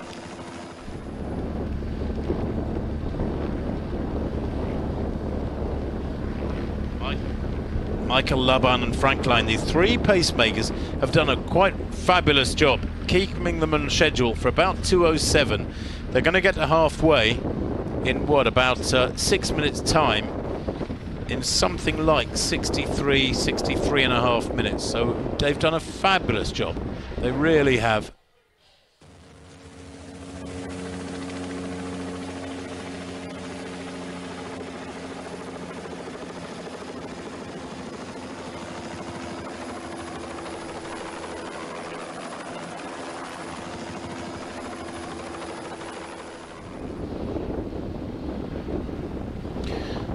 Well, the women's pack and the men's pack, very similar sizes. It's almost like anything you can do, I can do too, because the women's pack not moving quite as fast as the men, relatively speaking. I think the men are heading here, well, at the moment they're well on course, scheduled for a course record. The women are some almost 8 or 9 minutes outside course record schedule, but they are heading for what will be a very, very competitive second half.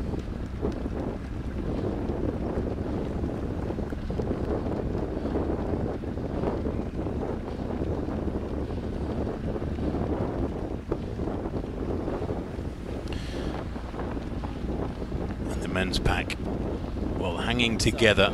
I wonder how many of them, though, are beginning to struggle. Michael Mutai in the dark blue left a picture. Rolls from side to side, doesn't he? His head just beginning to rock from side to side. He is a pacemaker, so he doesn't have to finish. I wonder if he is beginning to struggle a little bit.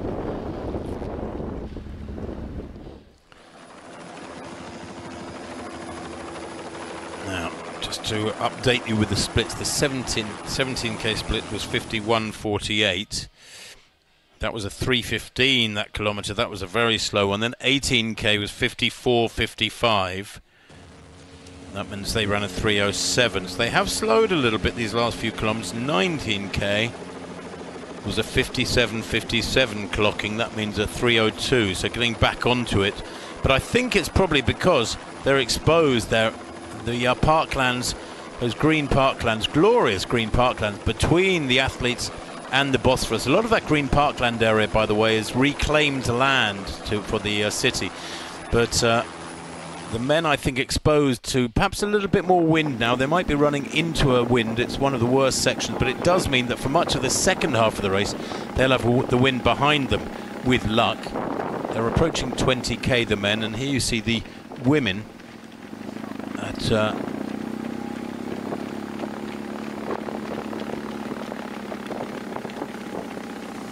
just waiting to get these women's splits come through, and they've gone through 15k, as I said, 52.18, 52.17, 52.18, and that pack, well, they've got a little way to go yet till they get to 20k as well. Sorry, I can't bring you more specific splits for the women. We're only getting those really accurate splits on the men's lead pack, who are almost at 20k.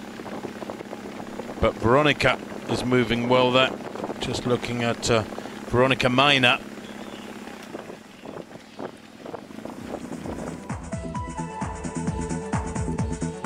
For the next race to get underway is an 8k wave, the corporate run, the first start. Now this was due underway at 9:52, but again, everything seems to have been shunted back 8 or 9 minutes, maybe 10 minutes for health and safety reasons. The bridge has to be clear of the previous wave before a new wave can be released onto it. So the start line here with thousands tucked in behind this corporate run.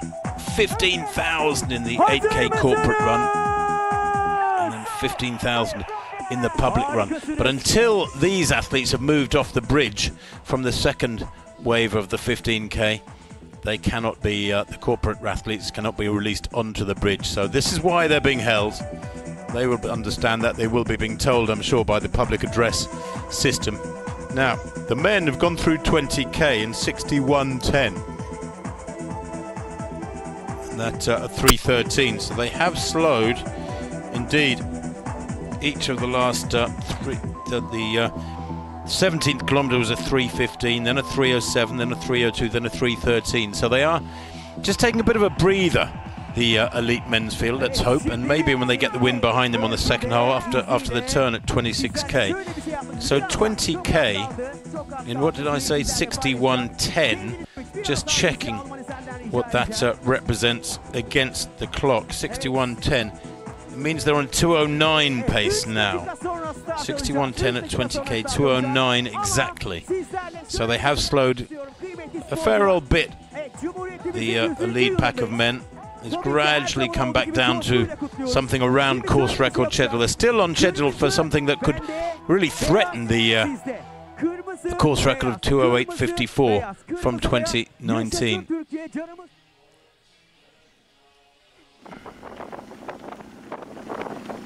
So the women, 63 minutes on the clock.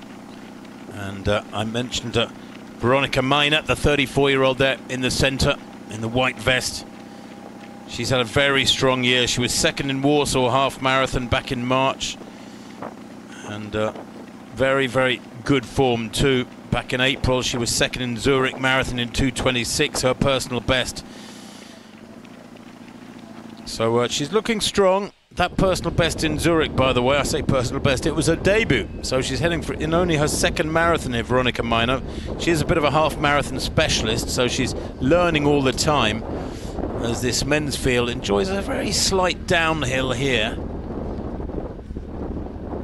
And are there little gaps beginning to appear? The pacemakers have done a fantastic job, maybe even a little too quick through the first 15 kilometres. But they've reached halfway now in 64.19.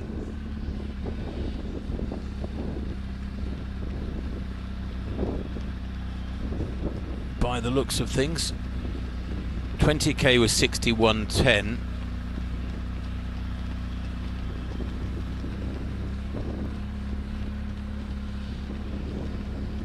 Watching each other quite carefully now, that elite men's field.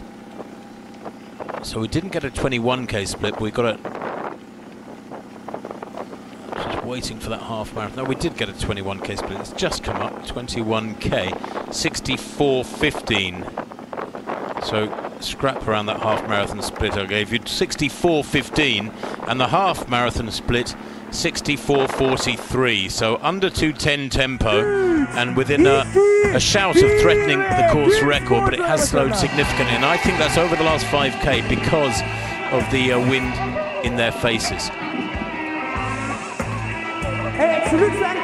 Well, the corporate run, first start then, gets underway. The bridge is clear all the way across to Europe of the previous waves of 15k runners. Now they can enjoy their day in the sun, their moment in the spotlight. These thousands of runners, it stretches back along the motorway there into Asia.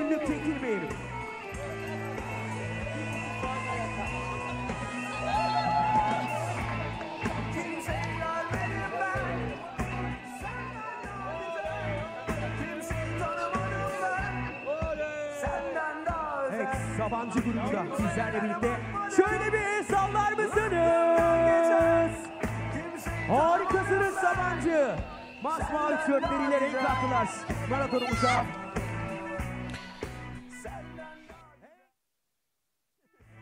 Lütfen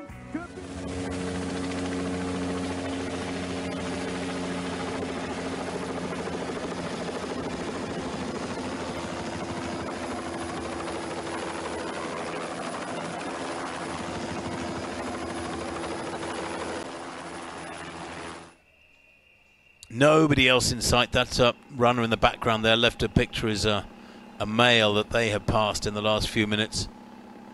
So I don't think there's much doubt that the winner is going to come from this pair. But which of them will last the distance best?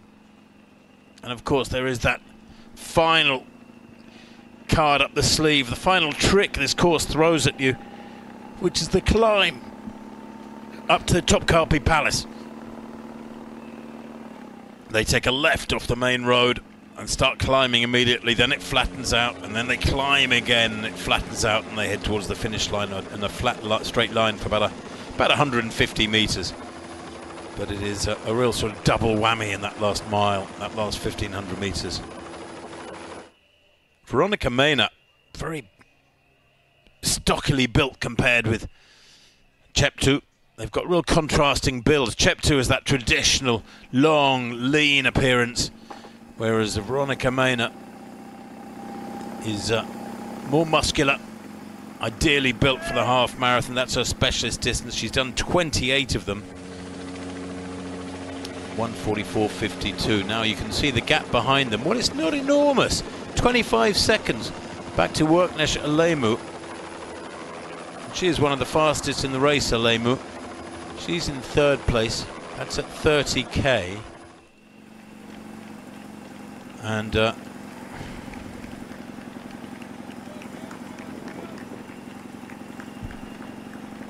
think she's far enough back, though, to not be able to catch this pairing. Although they have got 12 kilometers to go. Or slightly more than that, in fact. In fact, quite a lot more than that. They've probably got about 8 kilometers to go, the women.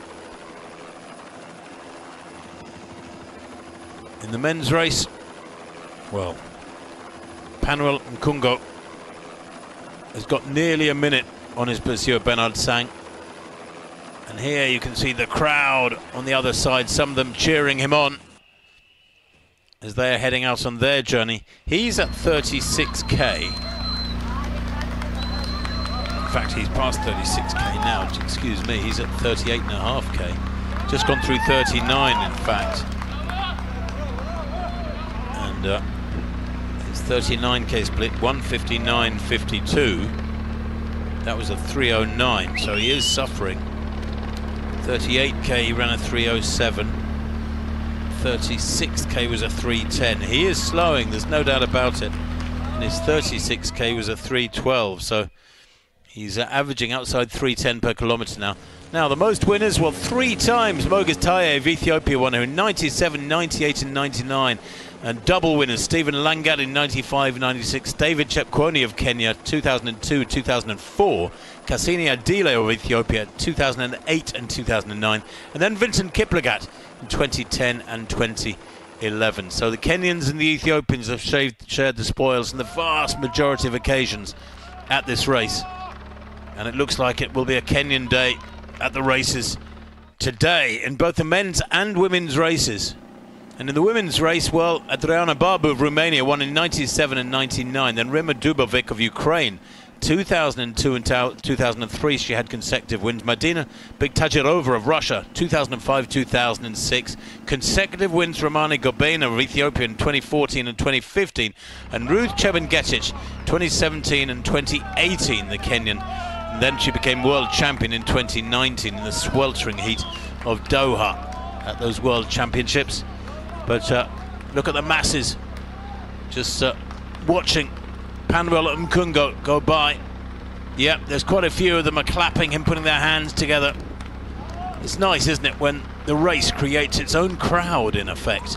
Don't need spectators. Look at that. Lovely to see him getting that encouragement from the masses behind that he's passing on the other side. He is now approaching 40k, and they are at about 11k, 11.5k, so they've got a long way to go yet.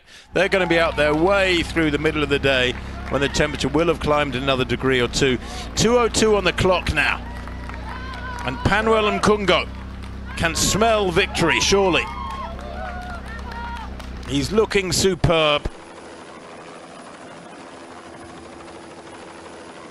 There is the old city wall once again. It's been his company for much of this journey, for much of this latter part of the race.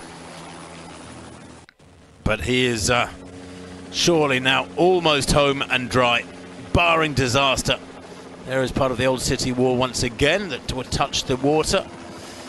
Spectacular. I'd love to have seen it all joined together in its original form. That's not going to happen.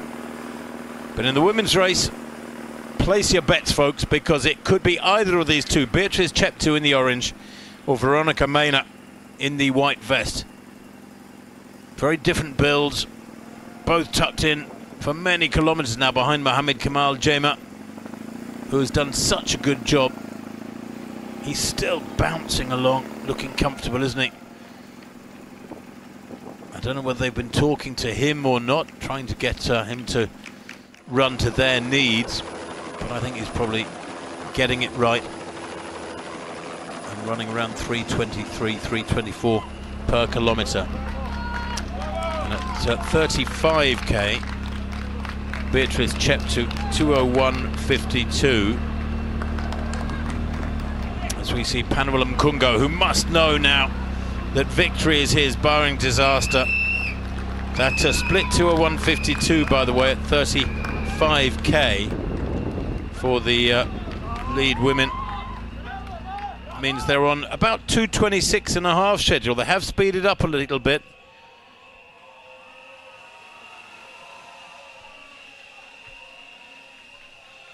And the leading wheelchair athlete comes to the line here beside the Blue Mosque with the Turkish flag proudly held aloft. And that's a great push from him. They started at 8:45, so he's taken, what, 2 hours and 20 minutes, about 2 hours and 18 minutes to get to the finish, and that climb up the final hill must have been very, very tough for him. Great roar from the crowds here at the finish line to welcome him home. Panuel Mkungo, though, more and more of this pack of marathon runners cheering him on. He passes one of the wheelchairs, another little glance over his shoulder. If only he could be told that he's got a cushion of almost a minute behind him, he could worry less and concentrate on the job at hand. Here is the chasing athlete, Bernard Cheriot-Sang, 42 years old. Quite remarkable that he's running this well at this age.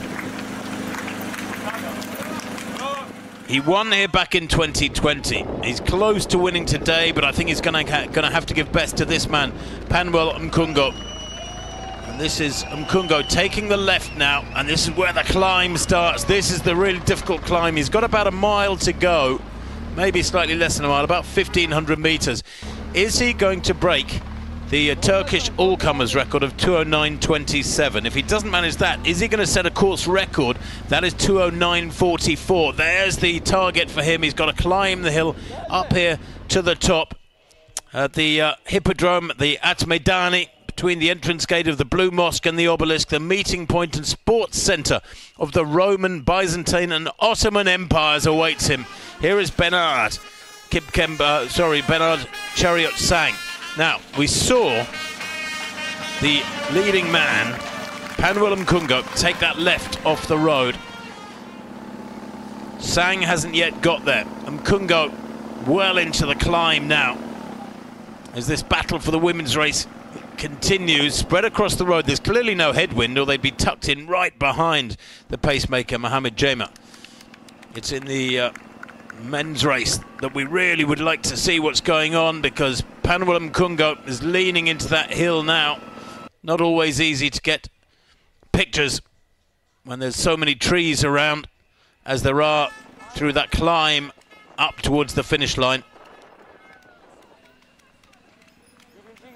Well, some have got time to pose on the midsection. Here he is, Mkungo now. He's made the initial climb. He's on a flat section now. I said to you earlier that the main climb up to the main hippodrome Meydani area between the entrance gate of the Blue Mosque and the obelisk is in two parts. It's a small climb, and then it flattens out, and even a little bit of downhill, and then there's another climb, and then it flattens out, and there is the finish line, bottom right of picture. That is the finish line that he will be coming up towards.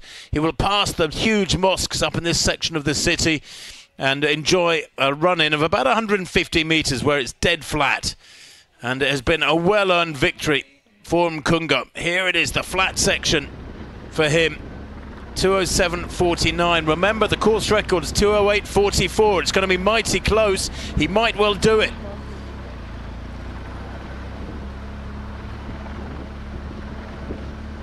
There is a bonus, of course, a financial bonus for a course record. $5,000 for him, $35,000 for the win. Can this man push on hard? Stop looking around, Panwell, you're fine. You've got a big gap behind you, or have you? Yes, Bernard, here he is. Bernard Chariot Sang in second place. He's being chased hard. I think it looks like it's by Matthew Kemboy in third place. But Panwell Mkungo really having to lean into this hill now and fight with his arms to get this incline right. Can he negotiate this next minute and a half and get... There he goes through the gate and into the last home straight now. Mkungo could be heading for something very, very special here. And what's his time going to be as we see Bernard Sang in second place? He looks secure for second place. But here is Panwell Mkungo. He's still got a little climb to negotiate here. The course record 209.44. The all-comers record, remember, is 209.27. That might be beyond him now. He's got 15 seconds to go. He's still looking over his shoulder. Just keep working up this hill. Don't worry about what's behind you. He must have looked behind him 1,000 times. He knows he's spent almost more time looking backwards than he has forwards. But he has run a fantastic race. And Sang, wearing number 2, and Mkungo wearing number 9. They will be second and first. And here is Panwell and Mkungo. So the course record has just gone by. It won't be a course record today. I don't think it'll be under 2:10, but it will be a very, very strong time on this challenging course. It is largely a quick course, but there are undulations here which just break up the rhythm, and cumulatively they just probably make it a minute or two slower than a really quick course. Panwell Mkungo then in the home straight. This is Bernard Sang, Bernard Chariot Sang in second place. He's under threat, mind you, from Matthew Kemboy as the winner comes towards the line. The man who's going to win comes towards the line. Are we going to see that? He's heading down the home straight now. There is the finish line. He's heading towards the tape. It's Panwell and Kungo. It's going to be a marvellous victory for this Kenyan. The 29-year-old's worked so hard for this. He wins the 45th edition of the Istanbul Marathon. Brilliant running. The Turkey Isbankazi Marathon champion of this year is Panwell Mkungo. And boy, oh boy, has he worked for that. He hasn't got across the finish line completely. He's collapsed on the mat, look.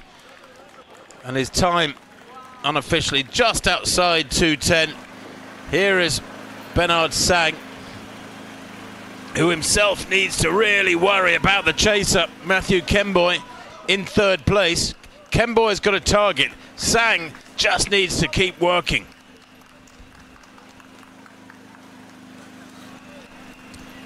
Waiting for confirmation of that winning time from Mkungo. And we will bring you that, but at the moment we have a fascinating contest here for second and third places. Bernard Chariot Sang, in his 7th appearance in Istanbul, he was a winner here in 2020. He's finished 5th, 8th, 8th in his first 3 appearances. Then he won in 2020. Then he was 5th in 2021 and 7th in 2022. And today, 2nd place on the rostrum once again.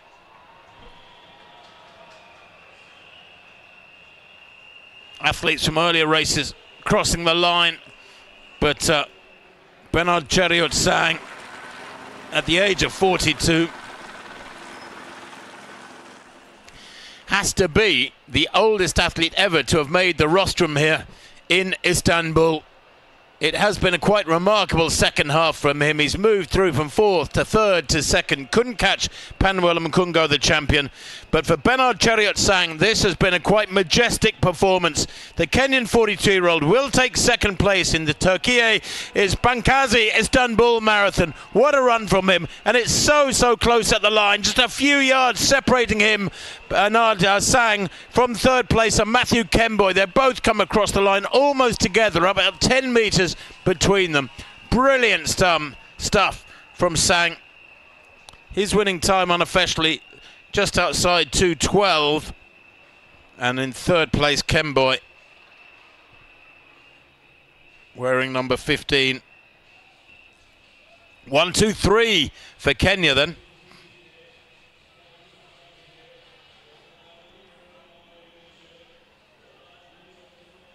A clean sweep for the Kenyans. The best of the Ethiopians, Abraham Miskanor, not producing the goods on this occasion.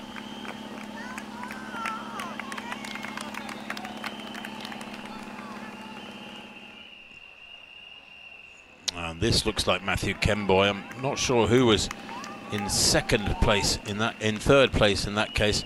Matthew Kemboy, though, who has really suffered through the second half of this one, takes 4th place.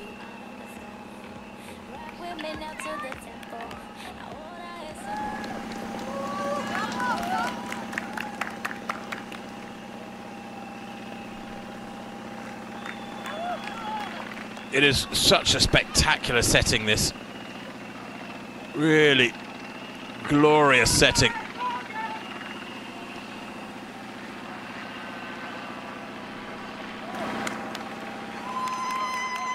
Sport for the young, the old, the middle-aged, and everybody. And now in the women's race, well, the pacemaker has done his job. He's done a fabulous job, Mohamed Kamal Jamat, but he has stepped aside, and we're down to racing between this pairing. Beatrice Cheptu in the orange, just beginning to suffer a little bit. Look at that, she's grimacing there. Whereas behind her, Veronica Mena just looks like she's focused on hanging on to Cheptu and then maybe using her half-marathon speed to beat her compatriot on the run-in. They're both suffering, checking their watches. 2 hours 14 on the clock, 2 hours 15 almost now. And they have a little way to go yet.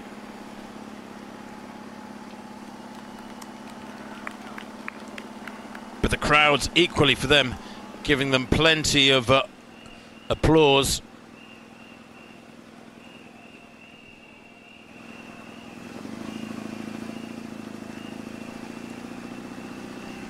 They have been inseparable for about the last 15 kilometres.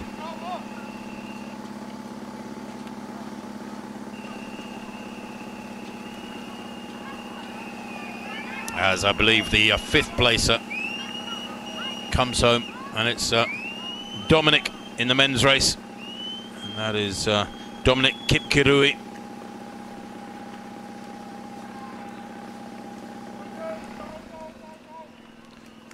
So the Kenyans truly dominant today. Dominic Kipkirui making his debut there, coming home in about the high 2:15s. Pretty solid debut for him, something to build upon in years to come. He's 27 years old, he's an accomplished half marathon runner, and he can certainly put more on top of that and better performance on top of that in years to come, as we focus now more upon the women's race that is heading for these glorious sights. The Blue Mosque centre of picture. They are still negotiating their last few kilometres. This women's pairing, they've got a good gap behind them. There's no doubt the women's winner is going to come from this pair. But who is going to prevail? Cheptu has looked the most relaxed throughout. She is the most experienced. Veronica Mena, well, over 4 minutes slower on paper, but both of them produced their personal bests this year, so they've both been in very good form. We know that Cheptu in the orange produced her 2:22 personal best. That's really the highest echelons of world class, when she was third in Doha back on the 20th of January this year. She's only run marathons, she hasn't run any other distances. She was a relatively late starter, Cheptu. She's 30 now. Her first results only from 2021, so she's only been running at international level for 3 years. But she tends to run 3 marathons each year. She ran 3 in 2021, 3 in 2022, and this is her third of 2023. She was third in Doha in that personal best in January. Then she was third in Lanzhou back in June in 2:30, some 8 minutes slower than her personal best. And this, her third race, well, she's going to not produce a third place. She was third in her first marathon, third in her second marathon. She's going to be first or second today, there's no doubt about that. Her debut back in 2021, by the way, was when she was 9th in Eldoret, up in the Rift Valley, her hometown, in 2:33. That's really solid running in at altitude. And then she was third in Nairobi in 2021, and third in Malaga in 2021 in 2:25. And then last year, 8th in Milan, 14th in Eldoret, and she won Melbourne in 2:27. So as I mentioned, this is her 4th marathon in 13 months. It's been a tough old year for Beatrice Cheptu. I wonder if that will be telling. Most people realise you can not run too many marathons in a year. 3 is extravagant, 4 is very unusual. And Veronica Mena, well, she too has had a very strong year, with that personal best coming for the runner-up spot in Zurich, as we see another of the 8K races get underway and head out onto the bridge. The Bosphorus Bridge, as it's known, or the Martyrs of July the 15th Bridge, or the 15th Temmuz Sehitla Kopruju Bridge, if you want it in the local lingo. If my pronunciation is not great, please forgive me. Now, we're coming to the business end of this one. They've gone through the 40k marker, you can see back there, about 10 seconds ago, so about 2:19:20 at 40k.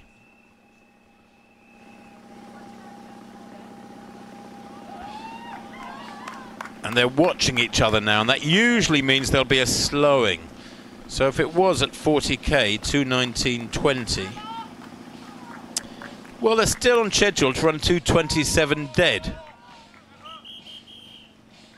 So still great running from this pair. You can see so many of the marathon runners on the other side of the road. If you look carefully, you can see plenty of those marathon joggers just clapping them, applauding them as they go by, this leading women's pair. That's the Golden Horn, I think. That's a sort of valley up there. It's like an offshoot of the Bosphorus itself, heading off to the west on the European side.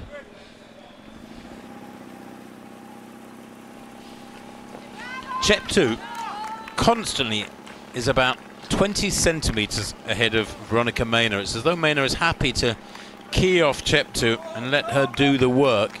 Indeed, now she tucks in behind her, although I think the wind is coming from their right, from the left of picture. Is either of them going to get a drink here?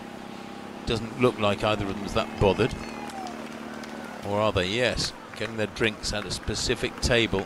Cheptoo grabs a drink, so does Maynor. They both get their drinks okay there. That's the 40K personal drink station, which looked to have been organised really well today. It's gone very smoothly. I mean, they're not big elite fields, so that makes it easier for the athletes to get their bottle. But Cheptoo continues to lead, and I can't see why she would do that unless she's pushing the pace. Why would you be a sort of pacemaker for Maynor?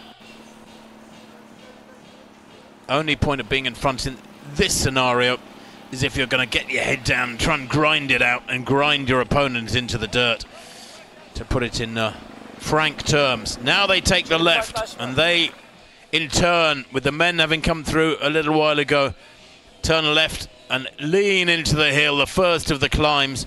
And Cheptoo looks to have got a gap, significantly about 100 metres before that left-hand turn. She got a little gap over Veronica Maynor, who must have hit her limit, because Cheptoo is away. That's about a 10-metre gap. It's becoming 12 metres. It's growing with every stride, and maybe Cheptoo is just a better hill runner than Veronica Maynor. Maynor, the half marathon specialist, who last year ran 9 half marathons. Well, they've negotiated that first climb, and it flattens out very quickly. It's only about 10 or 15 seconds long, that first climb. So Maynor is not spent. This is going to be a really tough last 1,500 metres, tough last kilometre for this pair. Who would envy them? There's plenty of climb yet to come, but who is going to survive it the better? This is almost one of those situations where it's mind over matter. They are both desperately tired. Beatrice Cheptoo glancing over her shoulder about every 4th or 5th stride. On that little flat section with a slight rise to it, she seems to have grabbed another 5 metres off Maynor. But Veronica Maynor, is she done for yet or not? Always easier when you're behind somebody and chasing to focus on their back, and you've got a target. Whereas if you're the leader, you've got nothing to chase, no incentive, nothing pushing you that's visible. But Cheptoo here running really bravely, really tough running from the Kenyan 30-year-old. To think that she is self-coached, inspired by her brother John Tanui, her kids Brian 4 and her daughter Sharon, who's 10, will no doubt be watching this back in the Rift Valley, hopefully watching it up there in Eldoret, along with Dad Amos Lagat. She's a big Arsenal fan. She wouldn't have enjoyed their game the other night. They were beaten 3-0 by West Ham, their London rivals. But she is a tough character. We saw her munching on something, some solids, about 20 minutes ago. Well, maybe that's made the difference. A little bit of nutrient. They both hydrated well, getting their drinks on time. And Beatrice Cheptoo simply cannot relax. It's a horrible situation, this, to be in. When you're absolutely flat out, you are so tired, you just want to stop and lie down. You have to keep driving hard. And she's glancing around about every 10 strides. 6, 8, 10, 12, 14, 16, 18. There you go, another glance over. Yeah, okay, I'll call it about every 15 or 20 strides. She's having a glance over her shoulder. Apologies for the breakup of picture here. I think it's because of all the trees between the bike camera and the signal receiver. But she gets to the top of the second climb, out of the gate there of that park. Now there's another climb, another slight climb on the streets here where there are tram lines. and she has got a significant gap. That gap has gone from 5 to 30 metres, and that will give her a little surge of adrenaline. She will love to see that gap now. It's about 25 or 30 metres. 500 metres to go. Look at the clock, 2:25.25. I think she's going to break 2:27. This will be a special performance. It's going to be superb from Beatrice Cheptu. She has really worked for this one. She's grounded out over the last few kilometres, always half a stride ahead of Veronica Mena. Mena, who on paper is 4 minutes slower, going by form, should finish in behind her. It's not over yet, but it's nearly over. About 400 metres to go. The final climb is negotiated here, following that blue line of the marathon, the optimal course. Just stick with the blue line. That is the line to take that the measurers will have taken when they measure the course to the nearest centimetre, because they do a wonderful job, these measurers. She's directed on to the pathway that leads along the square here and heads into the At-Meidani Hippodrome area between the entrance gate of the Blue Mosque, the world-famous Blue Mosque, and the obelisk. The meeting point, and it's a sports centre of the old Romans, the Roman Empire, Byzantine and Ottoman empires, and she's in the home straight now, and she can enjoy, and at last, with 100 metres to go, absorb the applause from this crowd. It's been a very, very tough run indeed. Is she going to break 2:27? It doesn't matter. She will be the winner. She will get $35,000. She's done it the tough way, kicking away with about 2 kilometres to go. It's going to be just outside 2:27. She doesn't care. She is the winner of the 45th edition of the Türkiye İzbankazi Istanbul Marathon in 2023. Brilliant running from Beatrice Cheptu of Kenya.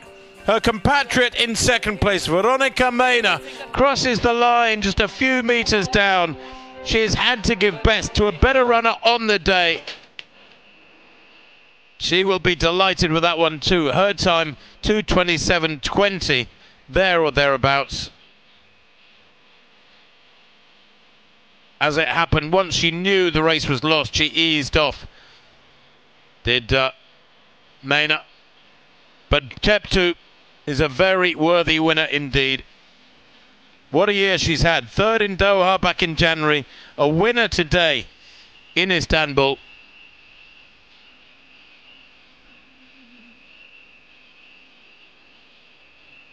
Three marathons last year, 3 marathons back in 2022, and this is her third marathon today. She was third in Doha, remember, in January, 11th in Lanzhou in June, and a winner today in Istanbul, in one of the most glorious settings for the finish of any marathon anywhere in the world. Who's going to finish in third place? It's not this athlete. This is an athlete, I think, finishing from one of the earlier, shorter races.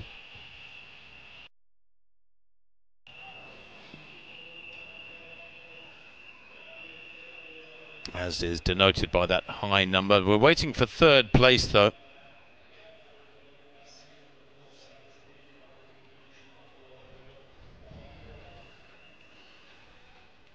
There is the finishing form of Beatrice Cheptu. Absolutely brilliant.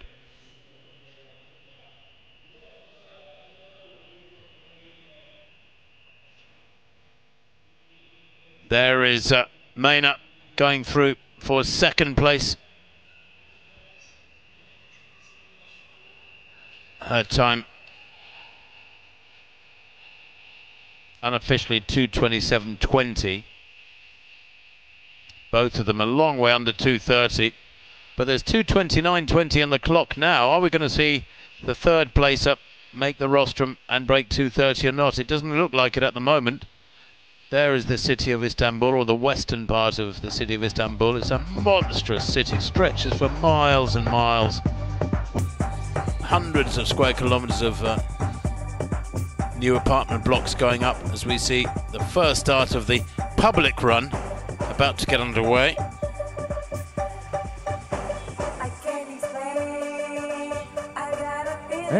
They're ready to go, aren't they? Chomping at the bit. Look at the line of volunteers, linked arms, holding them back.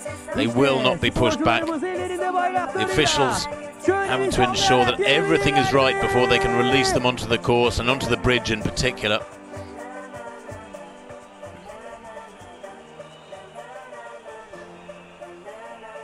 Evet, hoş geldiniz. Nasılsınız? İyi misiniz? It is a unique setting, this finish of the Istanbul Marathon. There you can look across towards Asia. Look at the size of the city that's on the Asian side. That's just half the city.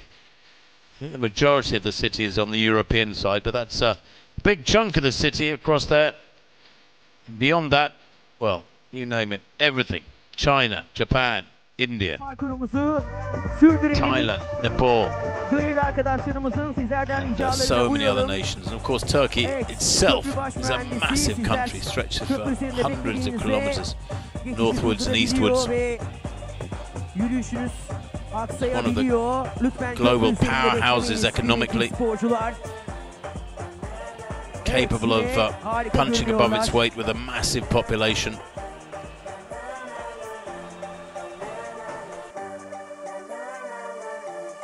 Evet. Şimdi o güzel bayrakları, Population of Turkey around Türk bayraklarını, 86 atamızın million. resmedildiği bayrakları Bigger than hep beraber Germany, bigger than the gerçekten çok UK güzel or Italy, bigger than France. görünüyorsunuz. İstanbul'umuzun, Boğazımızın o harika Full of very, very rüzgarlarında proud Turks. çok güzel dalgalanıyor. that has, Ellerinizdeki al bayraklar, such a rich atamızın history. resmedildiği beyaz bayraklar. But in Şimdi sevgili 2023 David ve bizler için There's a rich marşlar future ahead of it as çalacak. well.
Canımız. And then in Her şeyimiz. 5th place Ne mutlu. was Dominic Kipkirui, Türkmen bayrakları 2:15.45, sallar mısın bir de gürültü. followed Tüm by bayraklar 6th sallanmaya devam etsin lütfen İstanbul. Abraro, 2:18.37.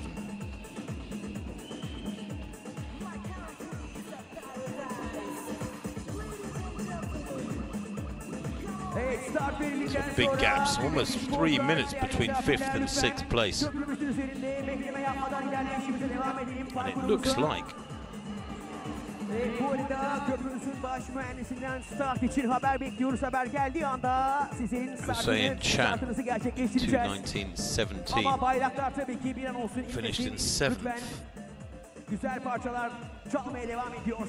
He was the first of the Turks, so he's the Turkish champion today, Hüseyin Chan.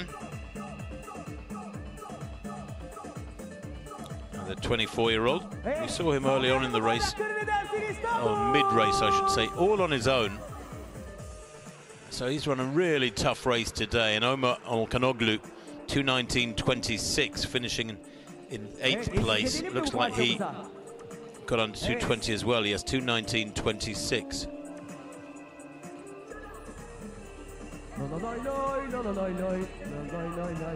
Haydi tüm bayrakları görebilir miyiz? And then John Kiprono Langat, 2:22.49. Sallayalım bayrakları! He certainly suffered in the latter stages. But waving their banners aloft, this crowd for the public run first start, waiting patiently to be allowed out onto the course. Has to make sure that the organisers have to make sure that the bridge is clear of the previous wave for health and safety reasons. 100. yıl koşusunda paylaşıyoruz.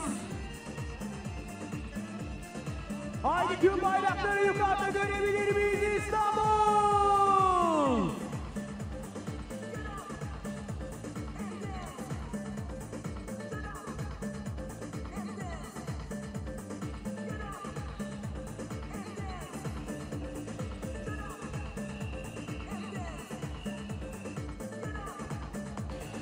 Well, we'll bring you the official results of the men's and women's races as quickly as we can. The data still being finalised. But I can tell you that Beatrice Cheptu was the official winner of the women's race, and her time Startınızı hep beraber yapıyor olacağız kıymetli sporcularımız. just confirming for you, Beatrice Cheptu was 2:27.09.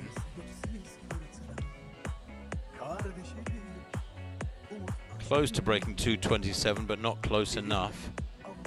Yes, Cheptu 2:27.09. And Veronica Miner 2:27.24. So she won eventually by 15 seconds. And third place in that women's race, just to complete the rostrum for you before we get the official results on the screen, which there is being worked at very hard behind the scenes, is Worknesh Ali Mumola, 2:34.04. So a huge gap, almost 7 minutes between second and third today. Such was the force of running between that leading pair in their battle for supremacy.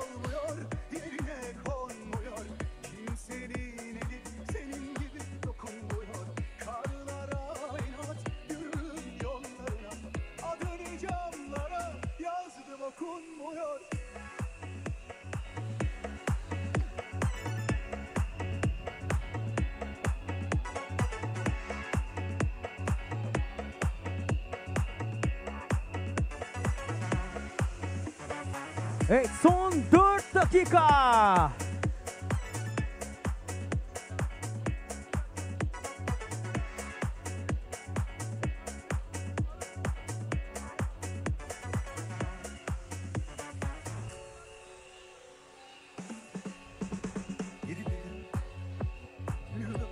Evet, kıymetli sporcular.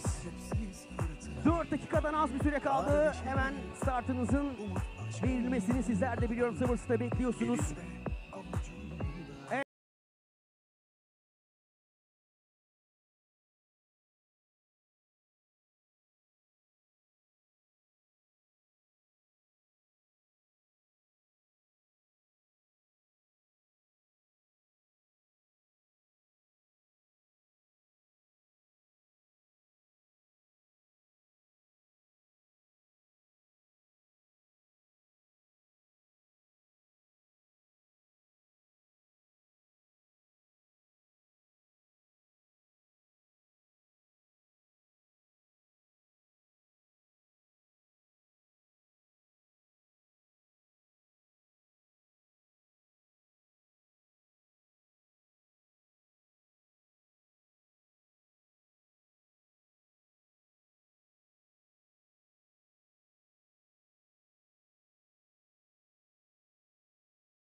Turkey carved their own path when it comes to time rulings. So, canisters have been started. You can see the countdown going ahead on the left of picture there. And away they go then. They are underway in the public run, the first start. They've been waiting so patiently for about 20 minutes now and more. No wonder some of them are like jackrabbits, like greyhounds out of the box, out of the traps, heading off over the first few hundred meters from the toll booth area, over the bridge and into Europe. But for many, it's a Sunday morning walk. It's not a run, it's not a jog, not loping along. It's just a case of getting there, being out there and doing it, and getting to the other end. And it's good to see.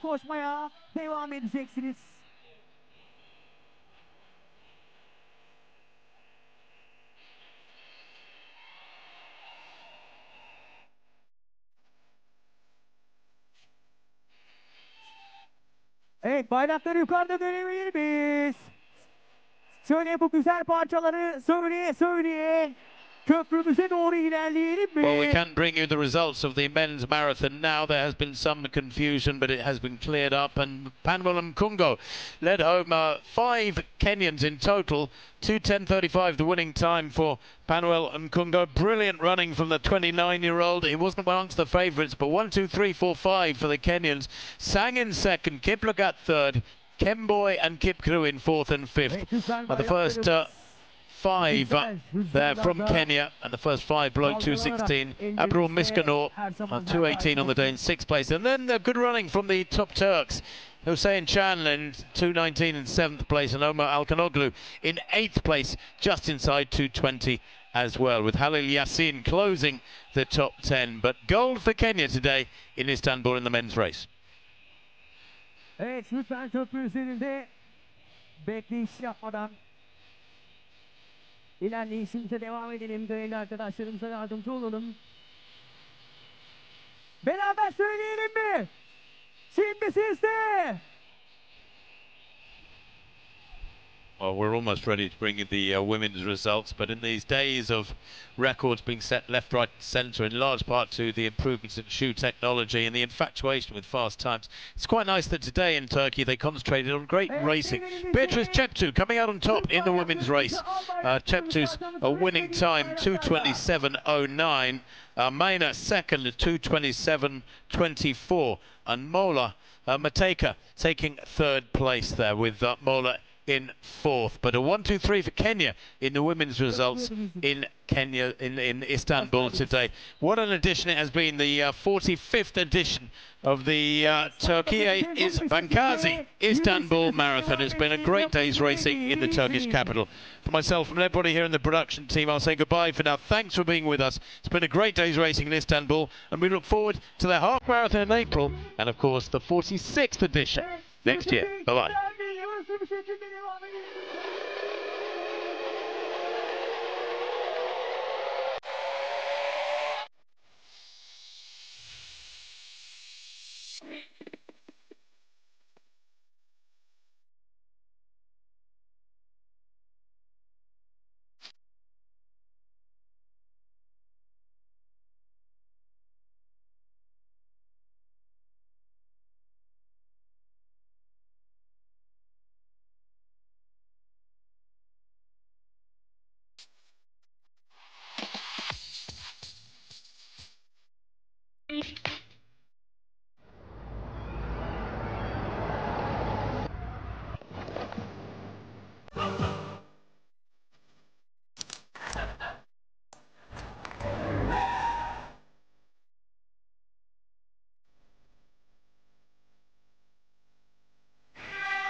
Ses deneme. 1 2 3 4 5.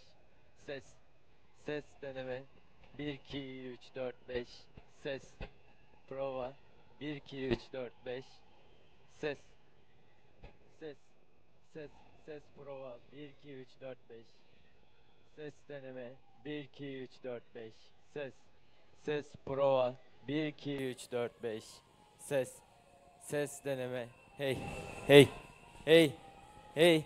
Ses. Ses deneme.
2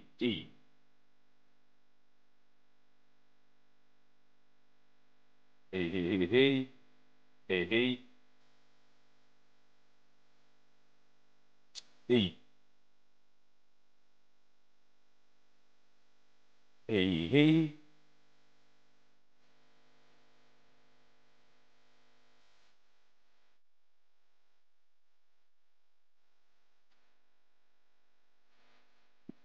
hey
Herkese merhabalar. Türkiye İş Bankası 45. İstanbul Maratonu'nda artık bir yandan sporcular finish noktasına ulaşırken bir yandan da ödül töreni için sporcular artık arka bölümde son hazırlıklarını yapıyorlar ve bizler de ödül töreni için burada Sultanahmet'te sizlerle birlikte buluşmanın mutluluğunu yaşıyoruz. Oldukça kalabalık bir sporcu kitlesiyle birlikte sabah startı verdik köprü üstünde ve sonrasında gerçekten coşkulu, keyifli bir maratonun da başlangıcını yapmış olduk. 45. kez gerçekleşen ve dünyada 2 kıtayı birleştiren tek maraton özelliğine sahip İstanbul Maratonu'nda Türkiye İş Bankası'nın destekleriyle birlikte 45.sini gerçekleştirdik ve bugün de ödül töreninde sizlerle birlikteyiz. Türkiye İş Bankası 45. İstanbul Maratonu'nda ödül töreninde sırayla tekerlekli sandalye kategorisinde Türkiye Maraton Şampiyonası'nda her yıl maratonda gerçekleşen Türkiye Maraton Şampiyonası kategorisinde, Türk sporcu kategorisinde ve genel klasmanda sıralamaya girmiş olan kadın ve erkek sporcuların ödül töreniyle sizlerle birlikte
ödülleri takdim edilecek.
Onun için Zeynep Acet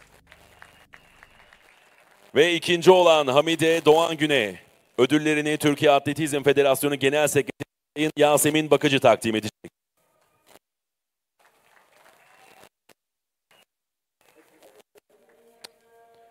Kupası, ödülleri, saati ve çiçeği takdim edilecek ikinci olan Hamide Doğan Gün'e.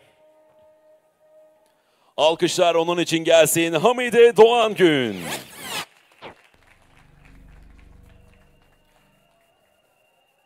Çiçek ve saati de takdim ediliyor. Türkiye Atletizm Federasyonu Genel Sekreteri Yasemin Bakıcı tarafından. Tebrik ediyoruz Hamide Doğan Günü. Ve birinci olan isim Zübeyde Süpürgeci ödüllerini Türkiye Atletizm Federasyonu eski başkanı.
Üçüncü olan sporcu Umut Çabuk.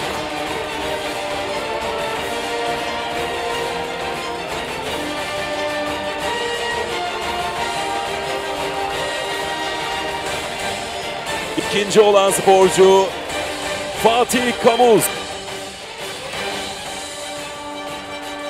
Ve birinci olan Ömercan Tay.